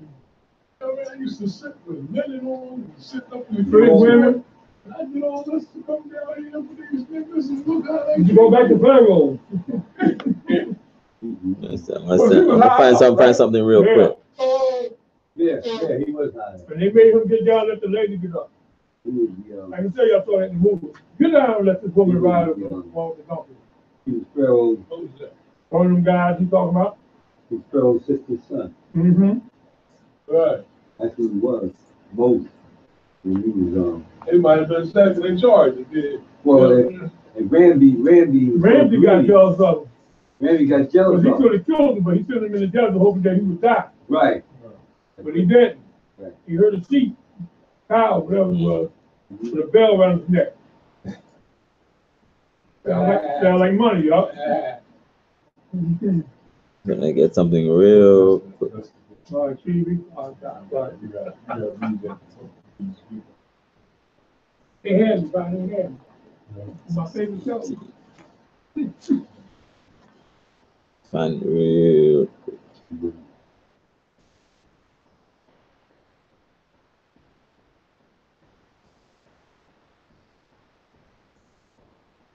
Exodus 18.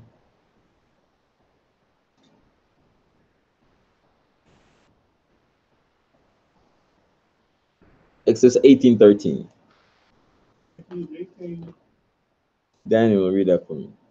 Let's see, for verse, maybe verse 12. 18:13, Exodus 18:13. and then verse 13.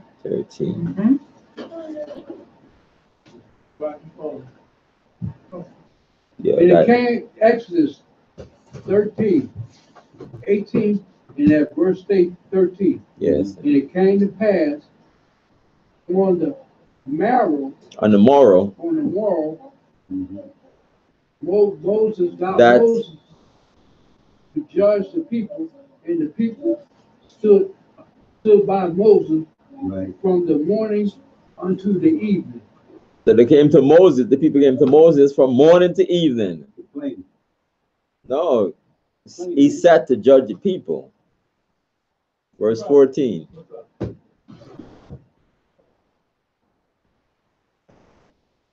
Read verse 14, please. Exodus 14. 18:14, yes. Exodus 18:14. And when Moses, father-in-law, saw all he did, That, he did for the people, no, to the people. pardon, he said, what is the thing that thou doest Doest. to Doest. the people?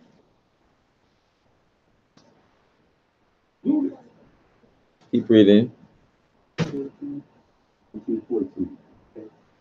Is this thing that thou Does it? does it to the people? Sittest thou thyself? Why? Why sittest thyself alone? All the people And all all the people stand by thee for the morning unto evening. from morning until evening. So he's a Jethro, he's a Midianite. He came to Moses, and Moses was, judging the people from morning until evening. Sitting there. So his father-in-law, Jethro the Midianite, I think he's a priest of the Midianite, Right. came to Moses and said, why you doing from morning until evening? All day. That's a favorite. There's a lot of people out there, though. Yeah. There's a lot of people out there. Whoever's on the horse running back and forth, what's that? Come on, man. It's a verse 15. Mm-hmm. Exodus 18:15.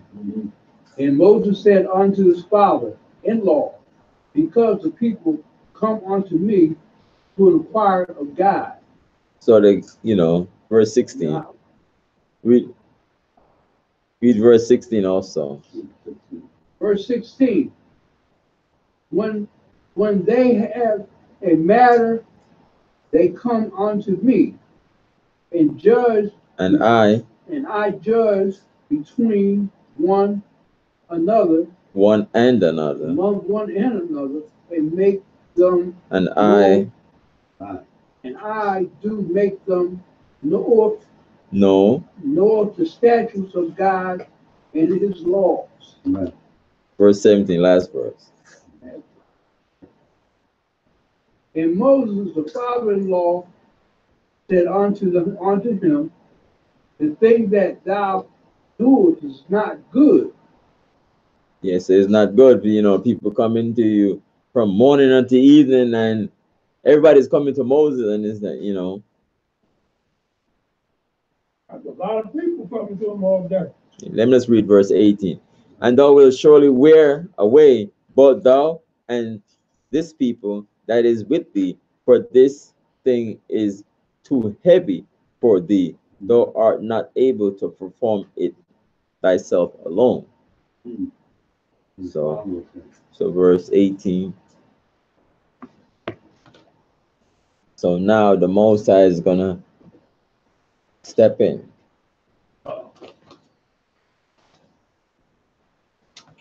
From 13, right? Yeah. Verse 13.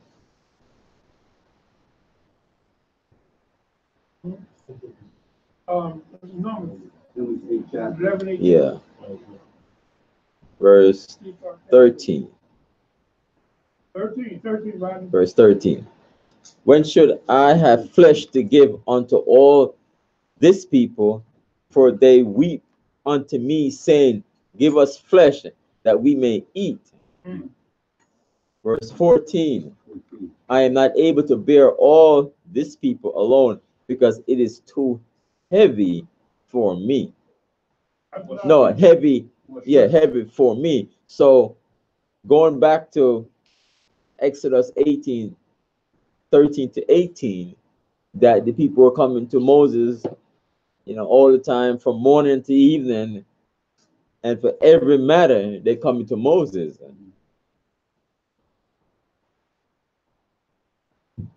Verse 15. And if thou deal thus with me, and Moses is saying this to the Most High, if thou deal thus with me, kill me, I pray thee, out of hand, if I have found favor in thy sight, and let me not see my wretchedness. So verse 15. Where you at, Jonathan? Verse 15.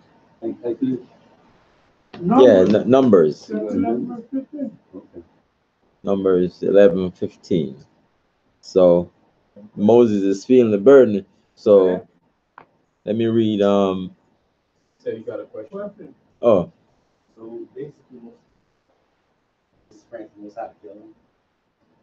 Yeah, Moses is praying to the Most High, just like he just can't bear it, because it's heavy for him. Because the people coming to him constantly, and the people complaining and everything, and he's hearing it. A lot of times, the people come to Moses because he's an intercessor, and then he would, speak to the Most High, and the Most High would tell Moses what to do. So just like, Moses is like, he can't bear it. So Romans 9:13, Gabar. All right. Let me wait for you.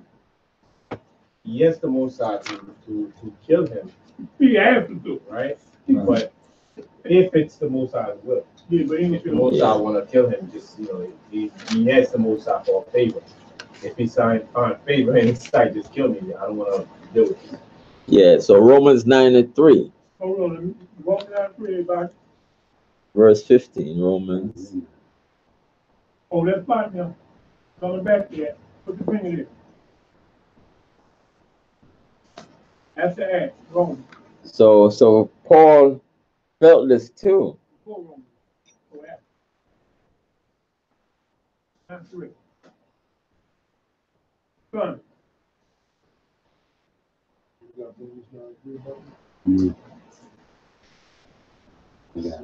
All right, Romans 9:3. For I could wish that myself were accursed from Christ for my brethren, my kinsmen, according to the flesh. Who are? Keep reading. Yeah, keep reading. Who are Israelites, to whom pertaineth the adoption and the glory and the covenant. Somebody mute your line, please, because I'm hearing the feedback. I'm gonna do. Yeah, so can somebody mute your line, please? Yeah. Hold up. Yeah, read 4 again. Who are Israelites? To whom pertaineth the adoption and the glory and the covenants and the giving of the law and the service of God and the promises. So Paul is saying here he wished himself to be a curse, for his people. So Moses is feeling, to be cut off from Christ, because for Israel. So Moses here, feeling it, for the Most High to just cut him off because of all the stuff he's going through. Go on, Paqad. So Moses, right, in this situation, one might say he has more reason to complain to the Most High than the people of Israel. Because dealing with all of them, he wasn't the one, crying, wanting to go back to Egypt, right? Wanted to remember or romanticize about the watermelon and all that stuff, right? Yet even him also, he was wrong for complaining, right? Even though it may seem right for him because he had a lot of big job to do. That shows he's imperfect. He's also imperfect in terms of faith, right? Because to have faith in the Most High, right, you should know that the Most High gonna come up with something, right? And he didn't do that. So everybody was a work in progress. That's why even Moses being at this height, we needed Yahushua, right?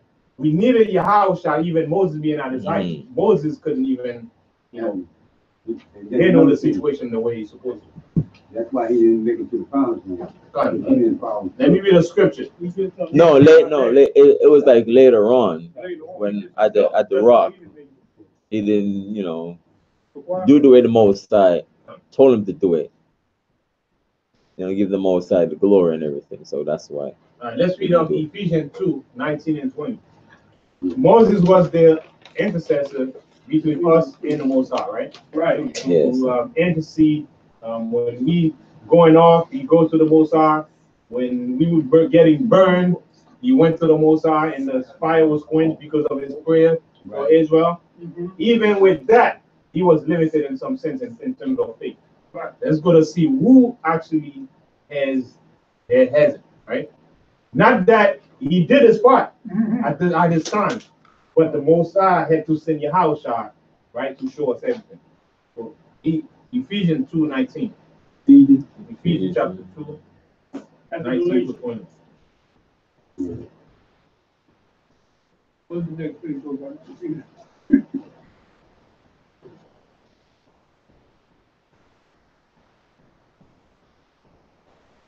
I'll read it real fast. All right. Ephesians chapter 2, 19 said, now therefore ye are no more strangers and foreigners, but fellow citizens. Just to show that also, this is a scripture to show that we can also be strangers if we alienate ourselves from the truth. Right? We can become strangers, and the same strangers that were in the wilderness, right? It says, now therefore ye are no more strangers and foreigners, but fellow citizens with the saints of the house of God, and are built upon the foundation of the apostles and prophets, right? Upon the apostles and prophets. It was built upon Moses, built upon the other prophets, built upon the apostle, but check this out. Jesus Christ himself being the chief cornerstone, right? So Yahushua is the chief cornerstone. Everybody did their part, right? But Yahushua is the chief cornerstone. Right.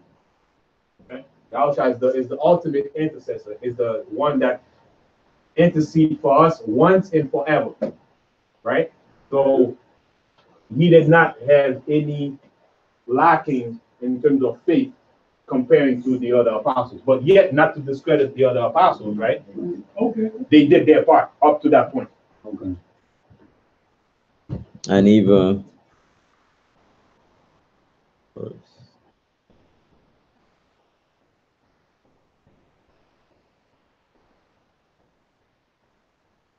First Corinthians, also First Corinthians 10:4, and it says, hold on, okay, just read it, man. Go ahead. First Corinthians. Go ahead. yeah, Malak, read that for me, please. Well, where is it though? First Corinthians 10:4. Now, I'm trying to get him to say, he didn't want to give the class. What's up, man? What does it matter who says it? You want to come down? I'll get out there. I don't know. Yes. That's First Corinthians 10:4 is gonna read it. But say it so we Yes. can. Yeah, First Corinthians 10:4. There you go. But he said it. It's okay. He said it. I don't listen to right now. You talk to everybody and hear you, man. Look, loud your voice up. They told me. If he heard, He ain't here. he did hear. All right, go ahead. Danny, close. And they all drink the same spiritual drink, for they drink of that spiritual rock that followed them, and that rock was Christ. So Christ was there. So Christ was there. That Where? yeah, wilderness, and that rock was Christ. Okay. So verse 16. So it's that called Jethro. His father-in-law came to him about, everybody was coming to Moses from, morning to evening for judgment and so on and so forth, and it was come heavy upon Moses. So Moses feeling the heaviness of the Israel here, people coming to him all the time and bearing the people's complaint all the time. So the Moses is going to step in right now and tell him what to do. And the Lord said unto Moses, gather unto me 70 men of the elders of Israel, whom thou knowest to be the elders of the people, and officers over them, and bring them unto the tabernacle of the congregation, that they may stand there with thee. So the Most High intercede and step in and tell Moses what to do. Get the 70 elders and bring them to the tabernacle. So he shouldn't be in dealing with people. Right. You have to have a team, right? You have to have a team to administer the people and give people, charge so that they can run. Yes. You can't be running a one man show. You're gonna get burnt out. Yeah. Right. Just like even now, with certain Israelite group that are so big, they get other officers, they get captains and everything like that to help up, because for them to deal with every single person, every single entity, it's coming down, yes, from the scriptures, but they able to help out, because certain groups are big, they're doing all hours of the day in different countries and so on and so forth, so you can't be all over the place. At the same time, you'll have different people to help out, see what's going on. So the Moses, the 70 men, the elders, this to help out Moses. Verse 17, and I will come down and talk with thee there, and I will take of the spirit which is upon thee, and will put it upon them. So the same spirit of discernment is going to be upon the 70 elders, and they shall bear the burden of the people with thee, that thou bear it not thyself alone. So the spirit of discernment and judgment is going to be upon those 70 men.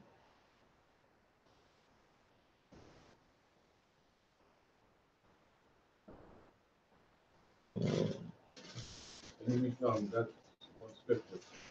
That's and this one, verse 17. I just want to, after you get to verse 17.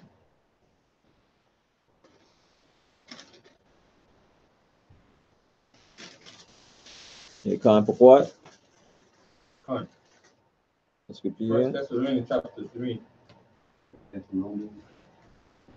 Right, First Thessalonians chapter 3 and 3. Oh, 1 second.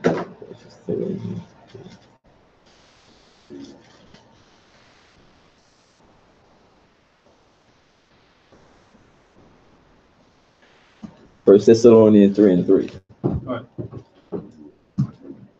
So this was the job that Moses had. And when we call for that position, we have to assume all the possibilities of affliction.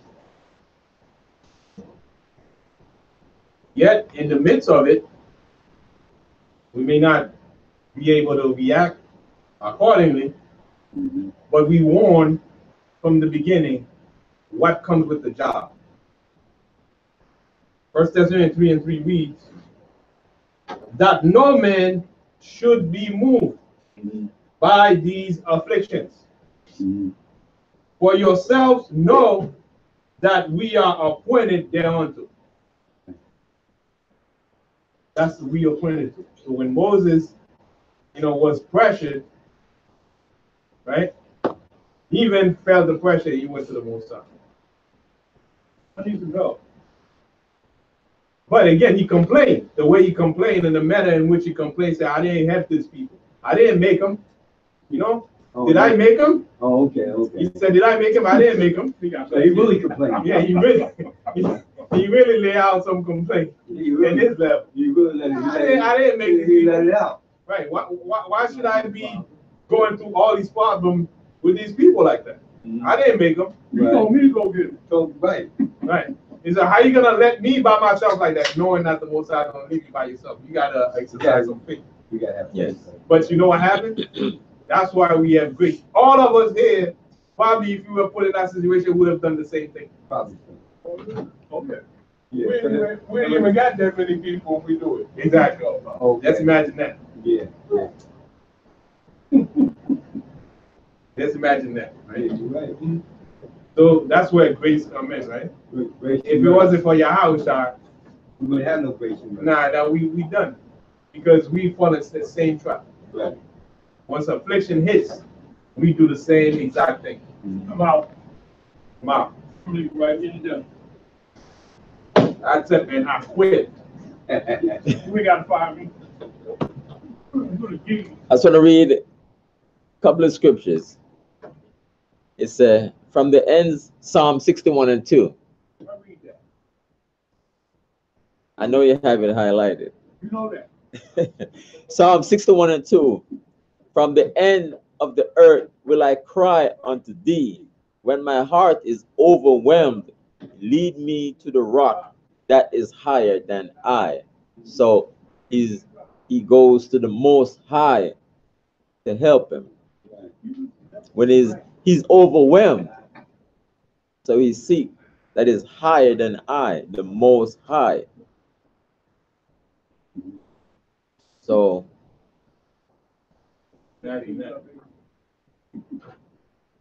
also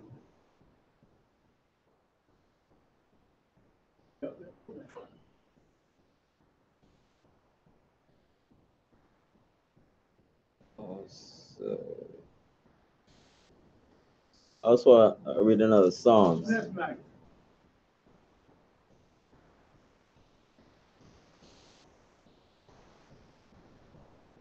I just want to read Psalms 51. All right.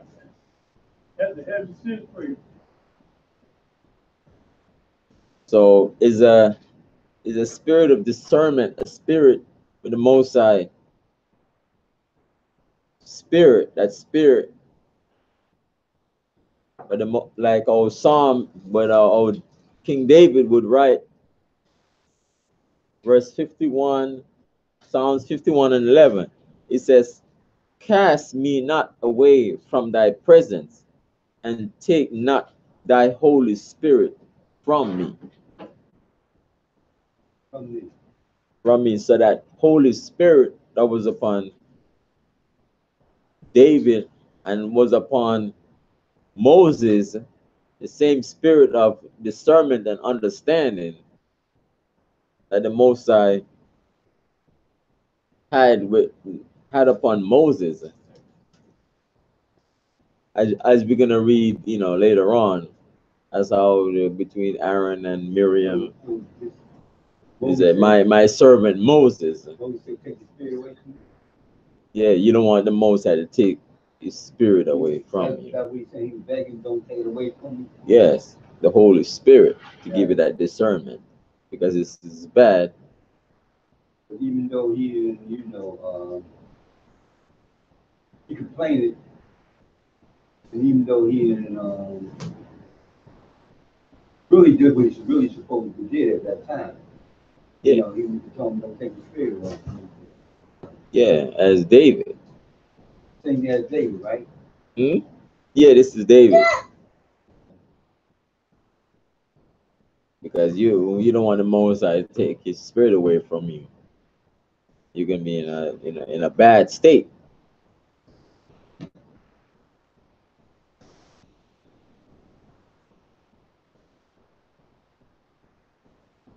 I'm on there. Let's keep reading.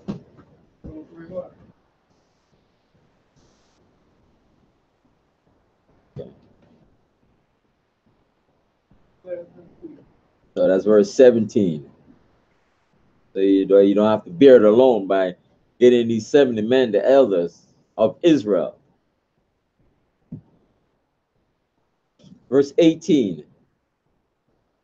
And say thou unto the people, sanctify yourselves against tomorrow, and ye shall eat flesh.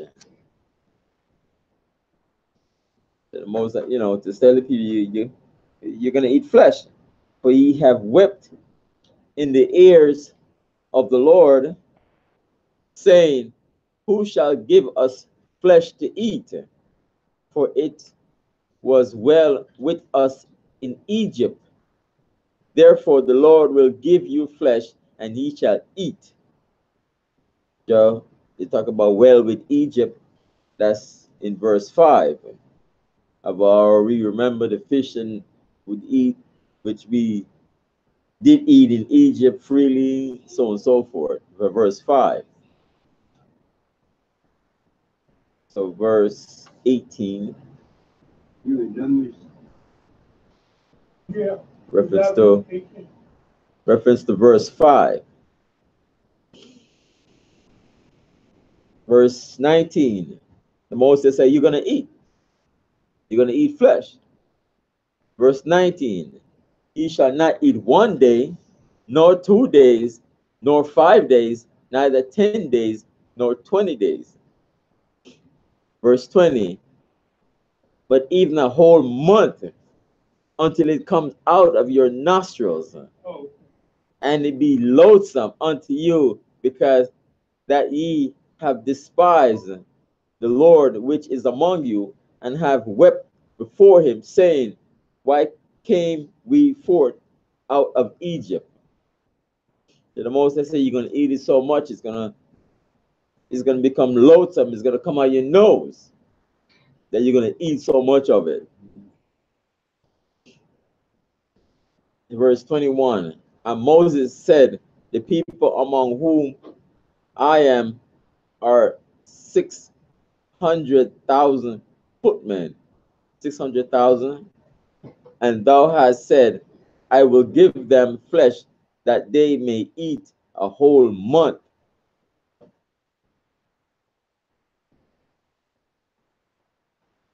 That you're gonna eat flesh? It's gonna be so loathsome to you. The Most High is gonna make you eat. It's like, it's so much that you're gonna eat and eat that it just. But sometimes people eat and the food is coming up so much that it's like it's almost coming out your nose because it's so much food, Mm-hmm. And sometimes, I'm not saying sometimes my animal will go into a room and there's so much food in there and it's eat and eat and eat. It is almost like getting sick. because it's so much. That's why, you know, that, you know, it's like when we feed animals, you give them X amount of food and that's it. Because sometimes certain animals don't know when don't know when to stop or something like that. You know, they eat and get sick. Or, you know, you feed children and so on and so forth. You don't feed them food so much that it's gonna come out their nose. A pig will do that. That's how he is. Eat and eat and don't stop. That's what he is. Verse 22, it says, shall the flocks and the herds be slain for them to suffice them? Or shall all the fish of the sea be gathered together for them to suffice them? So,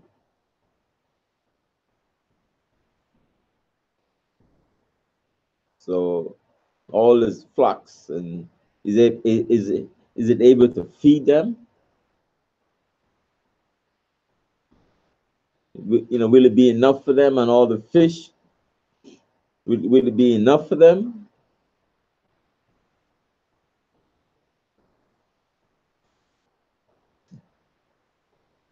Verse 23, and then this is what the Moses is going to say now.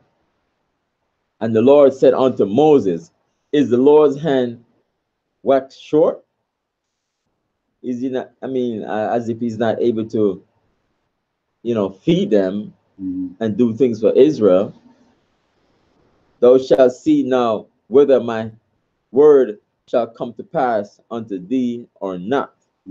So, you know, as if the Most High can't do these things, he can feed all of us. Because he is the Most High. And he could do it. Just like Yahweh Christ, able to feed the multitude that came there. So we had the basket, you know, the fish and the loaves, and we didn't have enough to feed everybody. So Jesus Christ, Yahweh was there and he's able to do a miracle and multiply and fed so many people that it was even more than enough food that they gathered the rest of it. Right. And I think it were like 12 baskets.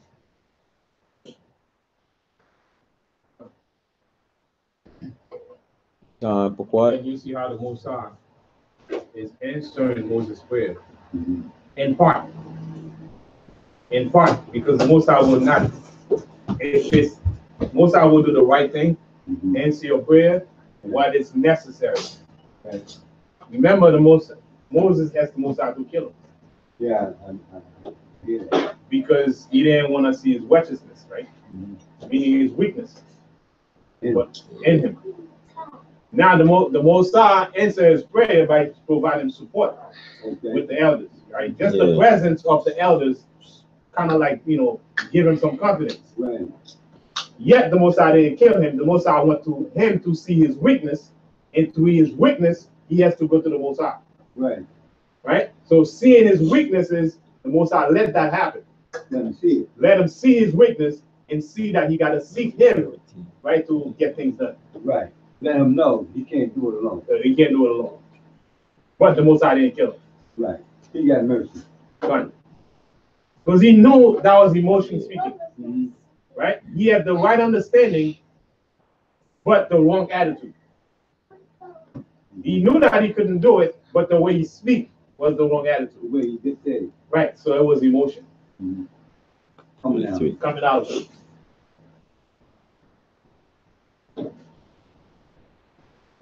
Right. So Paul felt the same way in certain situations, and he realized when he was weak, the Most High showed him his weak ways, but make him strong in his weakness. Okay. So he's showing you, here's your weakness, but with that weakness, I'm gonna make you strong. Right. I'm gonna provide you the experience and the know-how to become stronger.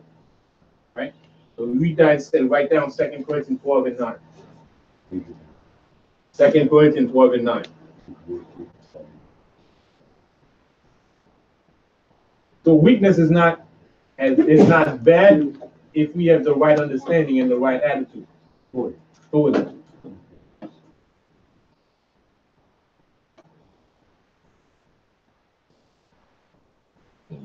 Right, because like they say, right, failure is not a failure until you start complaining and blame other people Okay. rather than going to the Most High.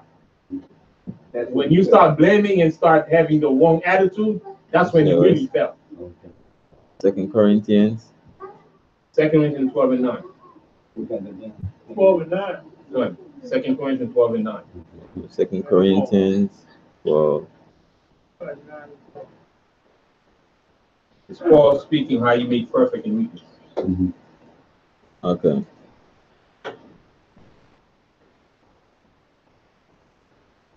Did you read it? No, I just quoted. Oh, And that okay. weakness that Paul had, that would enable him to get strength because now you know how the weakness was. Right. So when he faced with situation or tribulation, not that he like it, but he welcome it. It's a challenge. It's a test that you gotta pass. Mhm. So we learn from that. Hopefully we learn from what Moses, even Moses being a great leader, Right. yet his weaknesses. Yeah, it is weakness. Sometimes we learn from a person's strength, but we don't analyze the weaknesses and see how we can fix our weaknesses. Mhm. Yes. He was a man of the Most High, but yet he had weaknesses. Yes. That story about the loaves and the fishes you can read in Matthew chapter 14. 14 and 15 going down.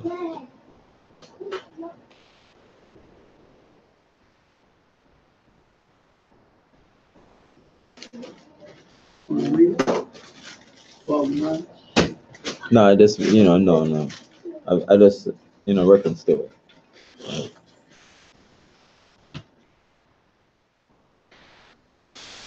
Okay, verse 23. Verse 24. Mhm.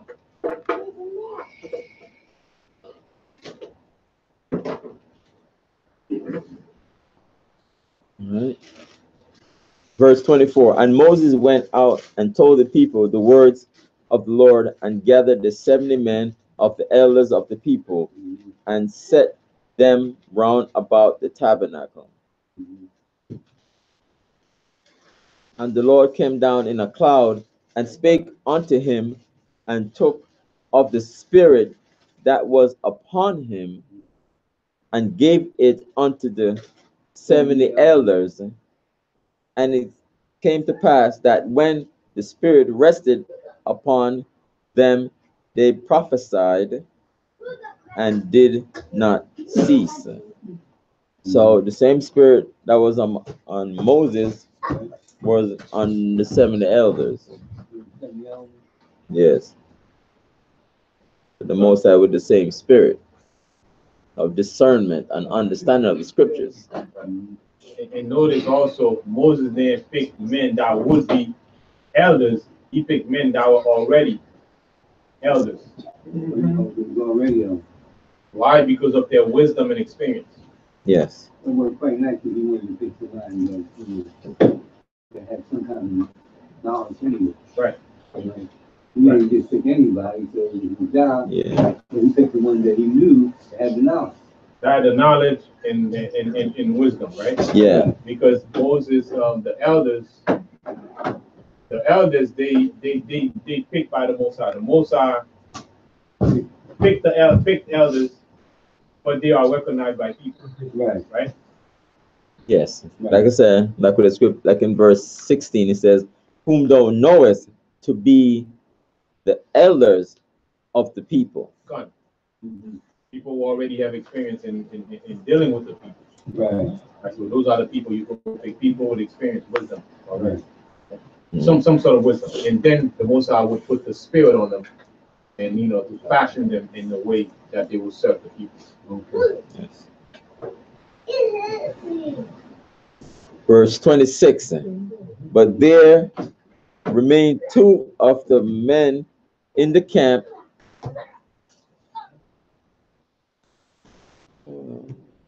The name of the one was Eldad, and the name of the other Medad. And the Spirit rested upon them, and they were of them that were written, but went not out unto the tabernacle, and they prophesied in the camp.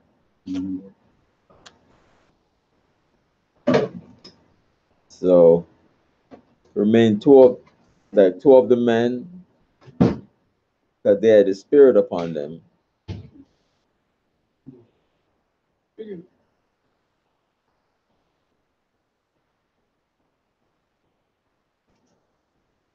So they had the Spirit of the Most High, of the discernment, and they prophesied, speaking prophetically of the scriptures.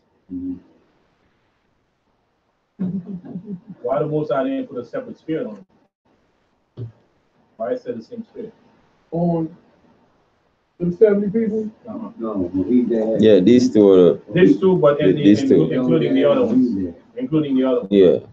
Why the Most High didn't put another spirit on What, those that me there?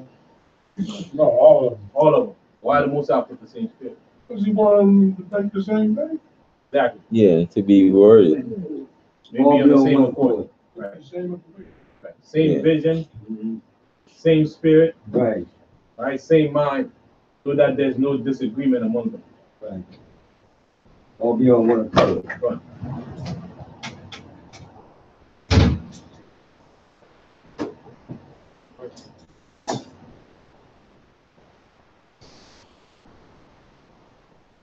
It's like Ephesians 4 and 5. It says, one Lord, one faith, one baptism.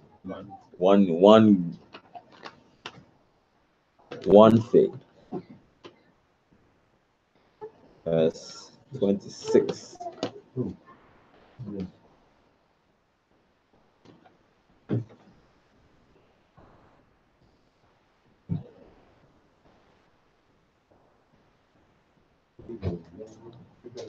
Ephesians 4 and 5. They have one goal in mind. It's for the nation of Israel.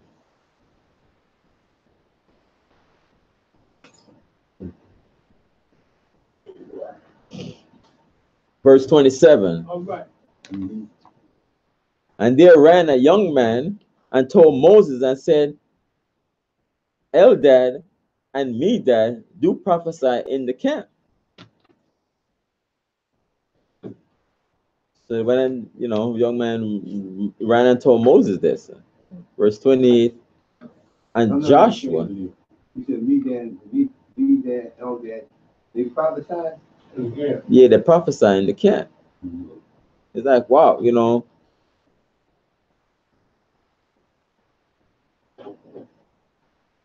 Let me read 28. And Joshua, the son of Nun, the servant of Moses, one of his young men, answered and said, My Lord Moses, forbid them. Stop them.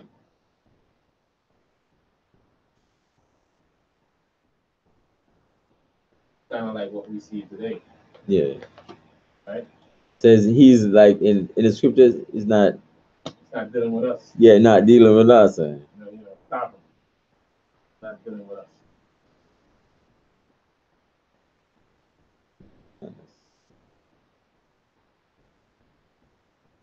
Find that scripture real quick.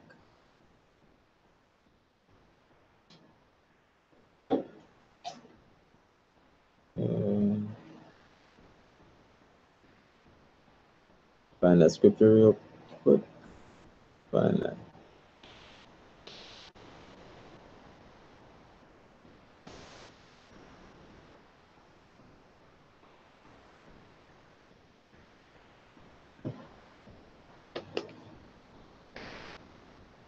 What's that? Prophecy? Let me find it.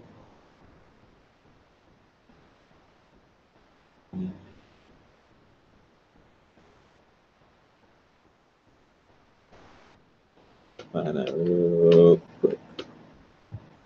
Yeah. You find that real quick. Let me see. Yeah.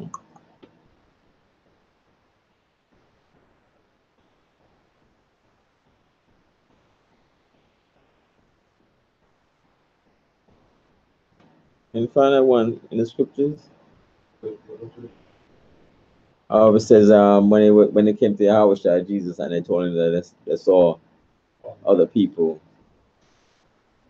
and it's not speak not ill of me.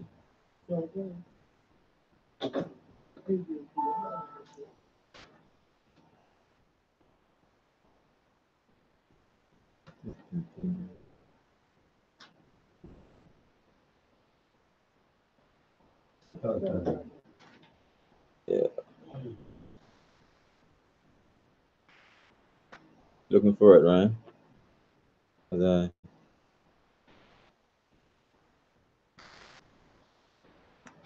Real quick.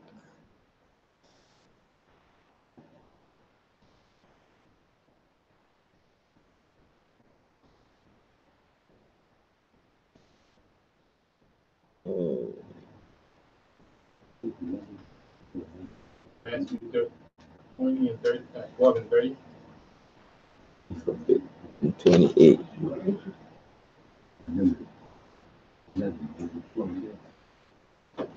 Matthew 12 and 30. I think that's exactly what.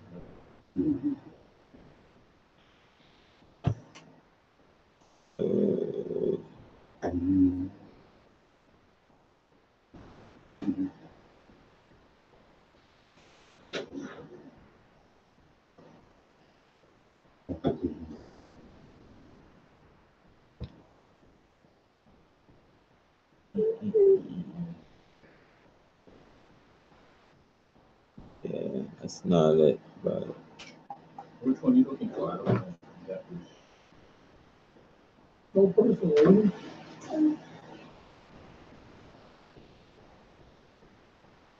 Hello. yeah. Where you at on y'all, man? Yeah, all right. I'll find it later on anyway. Which one? What you looking Skip that one. And they forbade him. Verse 29.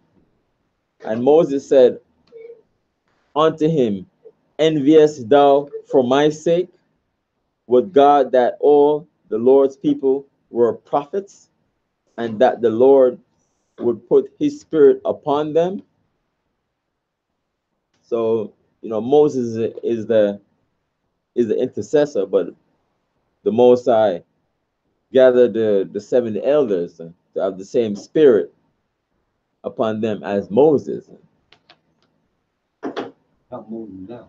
Yeah, so he said, which that all the Lord's people were prophets. Not like saying it's just to be exclusive to him only, because the Most High put his spirit in Moses as to the 70 elders too, so they can able to, bear the peoples, and able to deal with the people properly according to the scriptures. Not just Moses by himself, as old Jethro, the Midianite, telling Moses not to just, get people to help him, Right. for him to there sitting there and dealing with the people from from morning to evening, to deal with every single person coming to him. He would be amazing. Yeah. He says not good for him. So the Most High stepped in here to have these men, prophesy. And it says not just belong to Moses, but he wished that all the people were prophets. So when you say Joshua didn't want these people to be above him, or what? No, it was, since Moses was the head leader of the people, Right. and people went to Moses for everything. So these elders now, they have the spirit of the Most High, the same spirit that is upon Moses, upon the elders also. Right. And you can't, forbid them, because they prophesied. I'm saying for what was it, Joshua the one that told him, or was it somebody else? Yeah, it says a young man, came, He said that these and people Joshua can't prophesy, right? And Joshua told Moses to tell him to stop prophesying. Yeah, to forbid them, to stop them. Now, why did he do that? Because he feel as if maybe he's taken away from Moses, but it was the will of the Most High to have these elders to prophesy also, not just Moses, but Moses is still the leader of the people, because he brought the people them out of Egypt to the hand, with the Most High. But the Most High had Moses to lead the people out of Egypt, but it was the Most High's will. So he's like the forerunner of the people. Like now, or when they saw the three tabernacle in the gospel, they said, oh, when they saw Elijah and Moses, but Elijah and Moses says Christ. Seek to Christ, because Christ is the head. Because as Moses being the leader and Elijah being a prophet, we talk to them like how we say we have Moses, but look to Yahweh, look to Jesus Christ. So he wished that all them were prophets, and the Most High will put his spirit upon them. So that's verse 29. So verse 30. You understand I'm still trying to figure out. Like, these men were supposed to have been out there prophesying amongst the people, but they chose to stay in the camp and prophesy, right? Yeah, they were in the camp. It's still in one accord, but these 70 elders would have the same spirit as Moses. They had to say they were up to 70 elders, right? These two guys was up to 70 elders, weren't they? No. Oh, they weren't? No.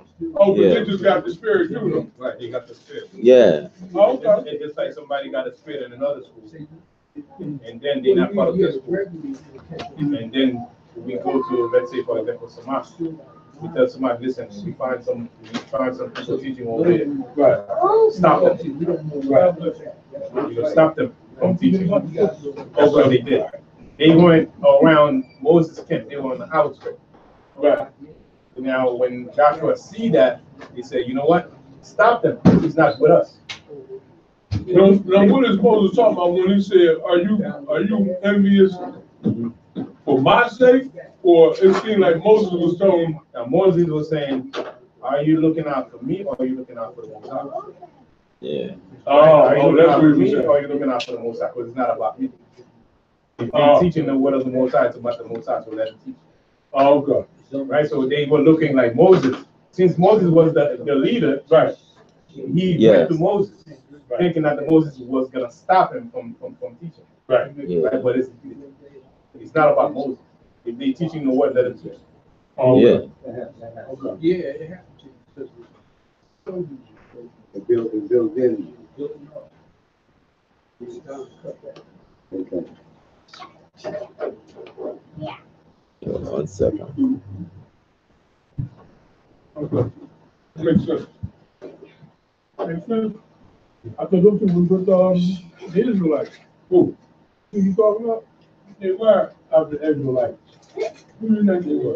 Well, who was they though? They were just regular men, regular Israelites in the camp. Okay. You gotta tell them Who thought about. they were heathens? Heathen can't take this. No, they had the same spirit upon them. Get the front door, wait, brother. Good for you. 30. Bro, we just be back.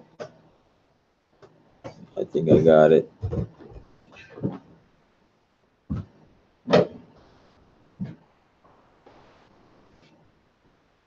Yeah, move now. Last night you gave me a little call last night. Mark 9:38. I got it. Mark 9:38. Yeah. Read that for me. Zakar. 9:38. For You think of that, man. Okay. verse 28. Mary. Mark 9:38.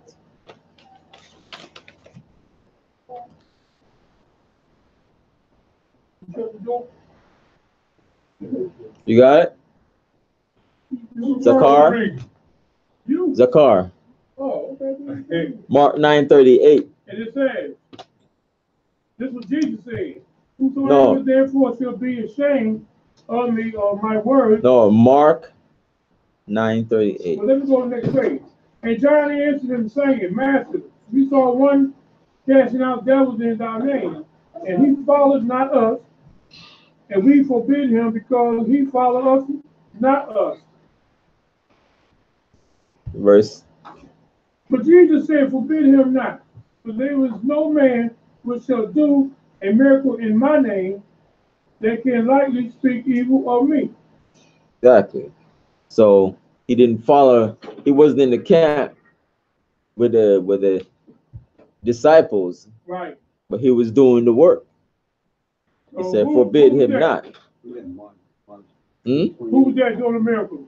It was another man doing it. Like Jesus? Was doing the work that how the apostles were doing the work. Okay, I'm just asking, who was this guy here? Hold on for a minute. Who was this man right John. here? Jonathan? Yeah.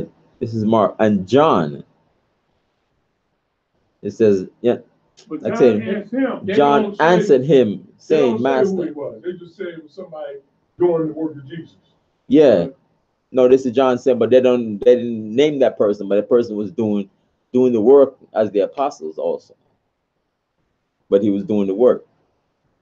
Well, Jesus said, forbid him not. Yeah. For there is no man which shall do a miracle in my name that can lightly speak evil of me. Exactly. So what did he tell him? He said, don't stop him. Forbid him not, right? Don't stop him. Don't stop him. Let him go, because he's talking about me. And he's doing miracles in my name, so he told him, let him go. He's doing okay. He all right. So verse 29 for 28. So related to verse 28 also, it says, and Joshua son of Nun, the servant of Moses, one of his young men, answered and said, my Lord Moses, forbid them. So these two meant forbid them, right? Just like in the gospel, it says, but Jesus said, forbid him not. So even if somebody who's not from the same group of you teaching the word as it is written, right, and that person doesn't have a separate spirit or a different spirit, right, contrary spirit, he's okay. Even if you never step foot here, doesn't matter. As long as he's doing the work, and he's doing the work genuinely, there's no rivalry there. Okay. There's no competition because we're doing the same thing. Right. Well, he's doing the same thing. Yeah, he's doing the same thing because the Most High put his spirit, pour out his spirit upon Israelites to go out there, to teach this word. As opposed to other school who tells you, if you're not followed here, you're wicked.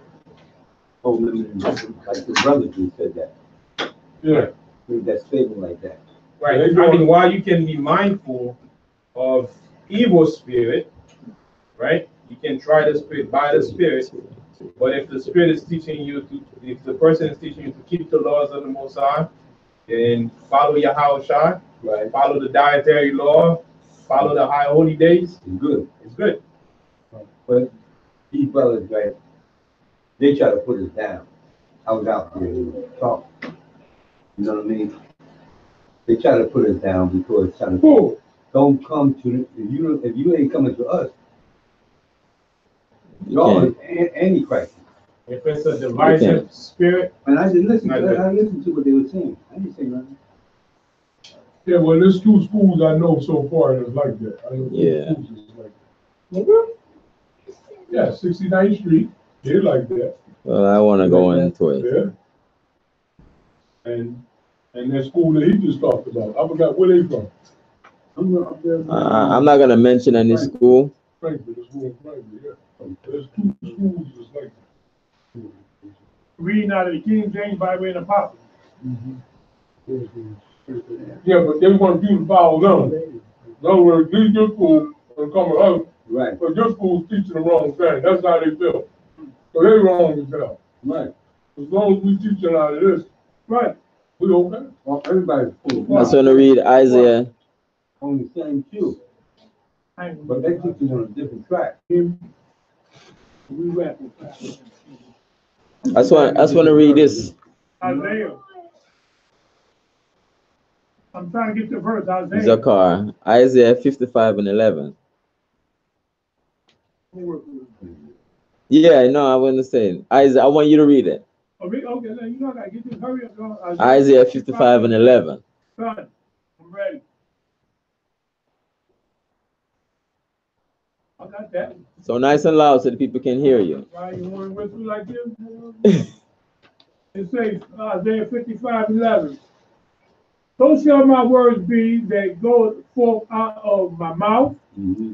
It shall not return unto me void, but it shall accomplish that which I please, and it shall prosper in the things whereto I sent it. So the Most High word is gonna go out. It's gonna go out, right? And it's gonna accomplish it. What the Most High wants to accomplish. Right. So this word is going out upon different countries. You know, Israelites going out there, teach other Israelites out there. And they may not under one big group or another big group and so on and so forth, but they're going out there and do the work. They're teaching other fellow Israelites. Mm-hmm. And sometimes even for the other nation, they may come up and ask us certain questions, and we tell them, you know, information for them to go and research and for them to go and read and find out that is the correct information. Right. So it's not going to come back to the Most High void. It's going to go out, accomplish what the Most High wanted to be accomplished. Okay. So, verse 30. All right. Moses got him into the camp, and he and the elders of Israel, 31, and there went forth a wind from the Lord and brought quails from the sea, and let them fall by the camp, as it were a day's journey on this side, and as it were a day's journey on the other side, round about the camp, and as it were 2 cubits, which is thinking about 18 inches, high upon the face of the earth. So quails are nice, you know, a nice bird. Is a small bird, they're a nice bird to eat. Oh, that's quails, huh? Yeah, quails, and it's really nice and delicious to cook it. Don't take long either. Anybody, Yeah. do they sell quills in the supermarket today? Yeah, they have quails. You look for it. Sometimes you could go to a certain place and get it. Sometimes you could go. Around the corner right here. Yeah, there's a place over here. Right around the corner. I don't know if they sell it, but I bought some goat meat over here. Okay. This is a butcher over there, but they sell like rabbits and all of that stuff Right too. around the corner. So you gotta. Some people eat rabbits. So you can. But you ain't supposed to eat that. No. Right around the corner. But yeah, you're able to get fresh meat there and so on and so They forth. live running around. Yeah, they're live. Yes, the slaughterhouse. A lot of places, you know, have slaughterhouses. People complain about the meat and everything. You can go and get fresh meat. But the quails right here, the Most High gave us quails. And that's supposed to be good, right? Yeah, it's good. It's a nice small bird. See what happened with that squirrel. Yeah. Uh-huh. It's gonna be. It was so much. It was so much quail. Whoa. Excuse me. What you say? I said, so we're gonna read what happened with that same quail that's good. I thought you said the squirrel. The quail. Oh, okay. Squirrel, hold on. I probably I said it wrong. Yeah, quails. It was a lot of quails. It was like 2 cubits high. It was like 18 inches, and it was like twice that. It was pretty high, and it was a lot of quails. Now, what do they mean a day's journey? Is that how long the trail of quails was? Yeah. Yeah, it was so much. In that area, there's known for the most time you regularly think of The wind blew. The wind blew it. So Most blew it. Right. Someone said, yeah, have it at the quails come and that. So we didn't have to go out there and hunt these quails, you know, hunt them down and do all that work. The Most High just gave it to us, just like that. Right. As a miracle. Right. Because quails, you have to go out there and catch them. Verse 32. And the people stood up all that day and all that night and all the next day, and they gathered the quails. He that gathered least gathered 10 homers, which is that I looked it up, it's like about 220 liters, and they spread them all abroad for themselves round about the camp. So even the least person gathered so many liters, you know, 10 homers, that he had enough, you know, he had more than enough, right? So it was a lot of quails. The Most says they're going to come out to your nostrils and everything. It was a lot of quails. So that was the least of them, gathered so much. A lot of cooking. What's a homer? Wait. A homer, I look up homer, it's like about 220 liters. What? I look up a homer and it says like 220 liters. So I think like what the soda is like a 1 liter. Yeah. Those big sodas. Mm-hmm. Right. So at least gathered about 220 of that. So it was a lot, you know. So one home is like 20 liters. Yeah. So you know, that's a lot. Yeah. A lot. So you don't. And verse 33, and while the flesh was yet between their teeth, ere it was true, the wrath of the Lord was kindled against the people, and the Lord smote the people with a very great plague. Right? So because we had complained and we, you know, we grieved them. Like go back in the verse. What happened is, I'm going to say something real fast. So what happened is, you desire something so bad, to the point where we lose sense of what it is to be comfortable in the Most High. Right. You want something so bad, the Most High will allow you to have it. Right. But that same thing gonna choke. Yeah. Just like you desire a nice car, you so covet after that nice car, the Most High will allow you to have that nice car, but you cannot get in an accident. The car gonna kill you. It's the same thing that happened here. What was the plague? What was the plague? It just said the plague, but what was the plague? Yeah, the Most High, he said the Most High plaguing up to kill them. What, they died because they ate too much or something? No, the Most High sent the plague. They sent the plague while they were eating. Enjoying eating the quail. Right. Most High sent the plague while they were eating, and they get killed. What happens is their mind is no longer with the Most High, it's more so in what they want, what they want. Yeah, the food. It, but at the same time, he's going to be right. We don't say what happened to him. Right? Here you go. You kill. Not of them got killed. How? Huh? Sent a plague to kill them. It didn't say what kind of plague, but it killed. We just know that they died. Killed a lot of Israelites. There was a plague and they died. That's all we know. So within all this food, it's like, oh man, all this food I'm eating is that all this food, right? And it's like, right. More than enough. All right, I see you.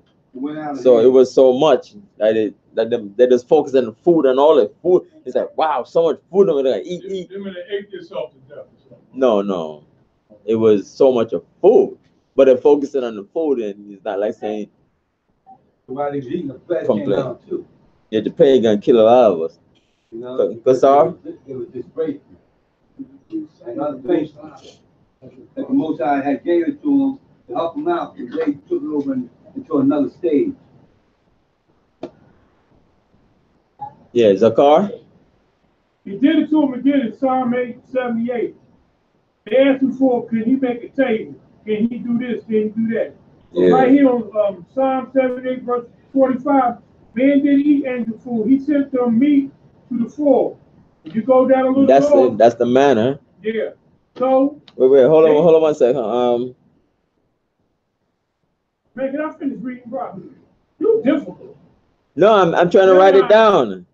But just let me read it, you can get it. Psalms 78:25, and then go to 78:27. He rains flesh also upon them as dust and feathers, clouds like as the sand of the sea.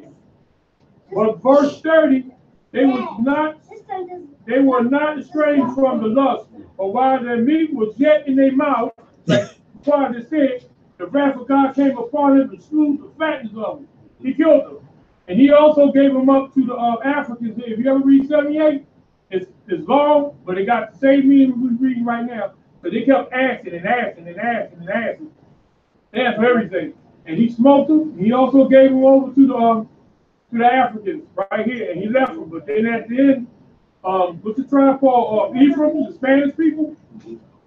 He didn't choose Ephraim, but he chose the tribe of Judah, the Mount of Sinai, which he loved. He loved Judah all the time. Always. But those Spanish people in that group of people you up here we reading about now, that's why I was asking that question earlier about what language was they speaking, about these 12 tribes. But you told me they had like different languages. But he did the same thing to them in there. He killed them. The men, the women, he killed them all. Thank you for that scripture, 78. Yeah, the whole thing. It's 72 verses. And it's good. You be like, wow, it's like a movie right there in that one verse. Chapter, brother. Yo, you can make a movie, huh? Psalm 78. You can read Psalm 72 and then read 78. Because they like go together. Is it 72 also? 72 and 78. And also Psalm 72, verse 78. Mm-hmm. 41, yeah, they turned back and tempt God and limit the Holy One of Israel. It's real good. My mom gave me that. Yeah, read that right there. Just that one there. Thank you very much. I know it was in the Psalm, but like that. Thank you very much. Yeah. Yeah, all right. Thank you very much. No, I thank you because that's not. I didn't have that in my notes. I know. But it was good. So we all working together, right? Oh, yeah, we been hard. What is here? Verse 34. All right, we getting this. See, we're all in one accord, breaking down the scriptures, right? Yeah. That's what we all do. That's what we're here for, right? You say this word right here, though. Go ahead, read it. Verse 34. Wow. Wait till you get to it. And he called the name of that place. What he said that? Ki brought ha hat ava. The graves of desire. That's what you call it? The grave of cravings. The graves of desire. I can't say the word, but yeah, but you go to the top thing. Drink the juice first. It come out. Hot to vibe. Hot to vibe. No. Clean down the way. Kill, bro. Hot to vibe. Hot to vibe. How you say it for something, McQuarrie?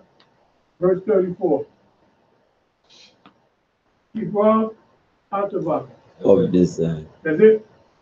I wonder how to say these words for some reason. You had to suck in your slob and everything. But sometimes, That's the word, brother.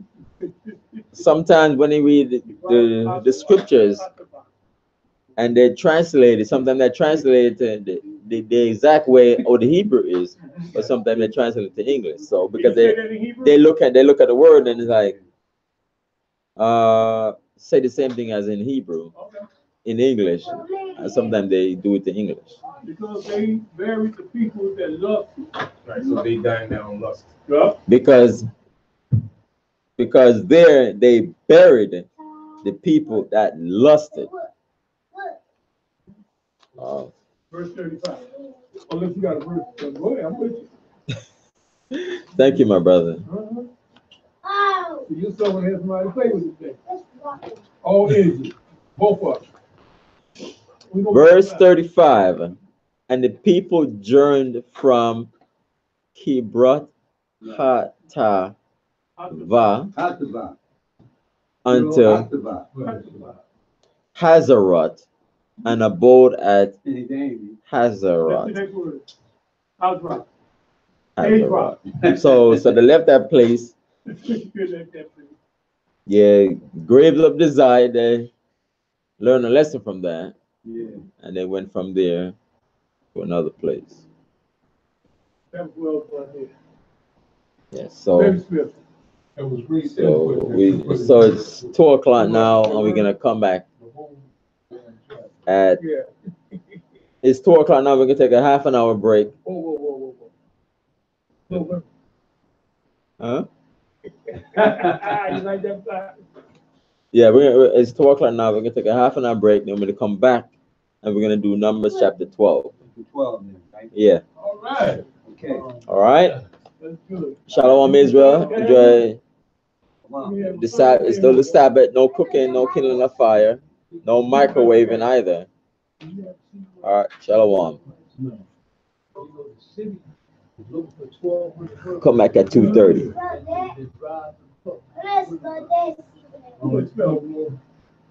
They got their own thing.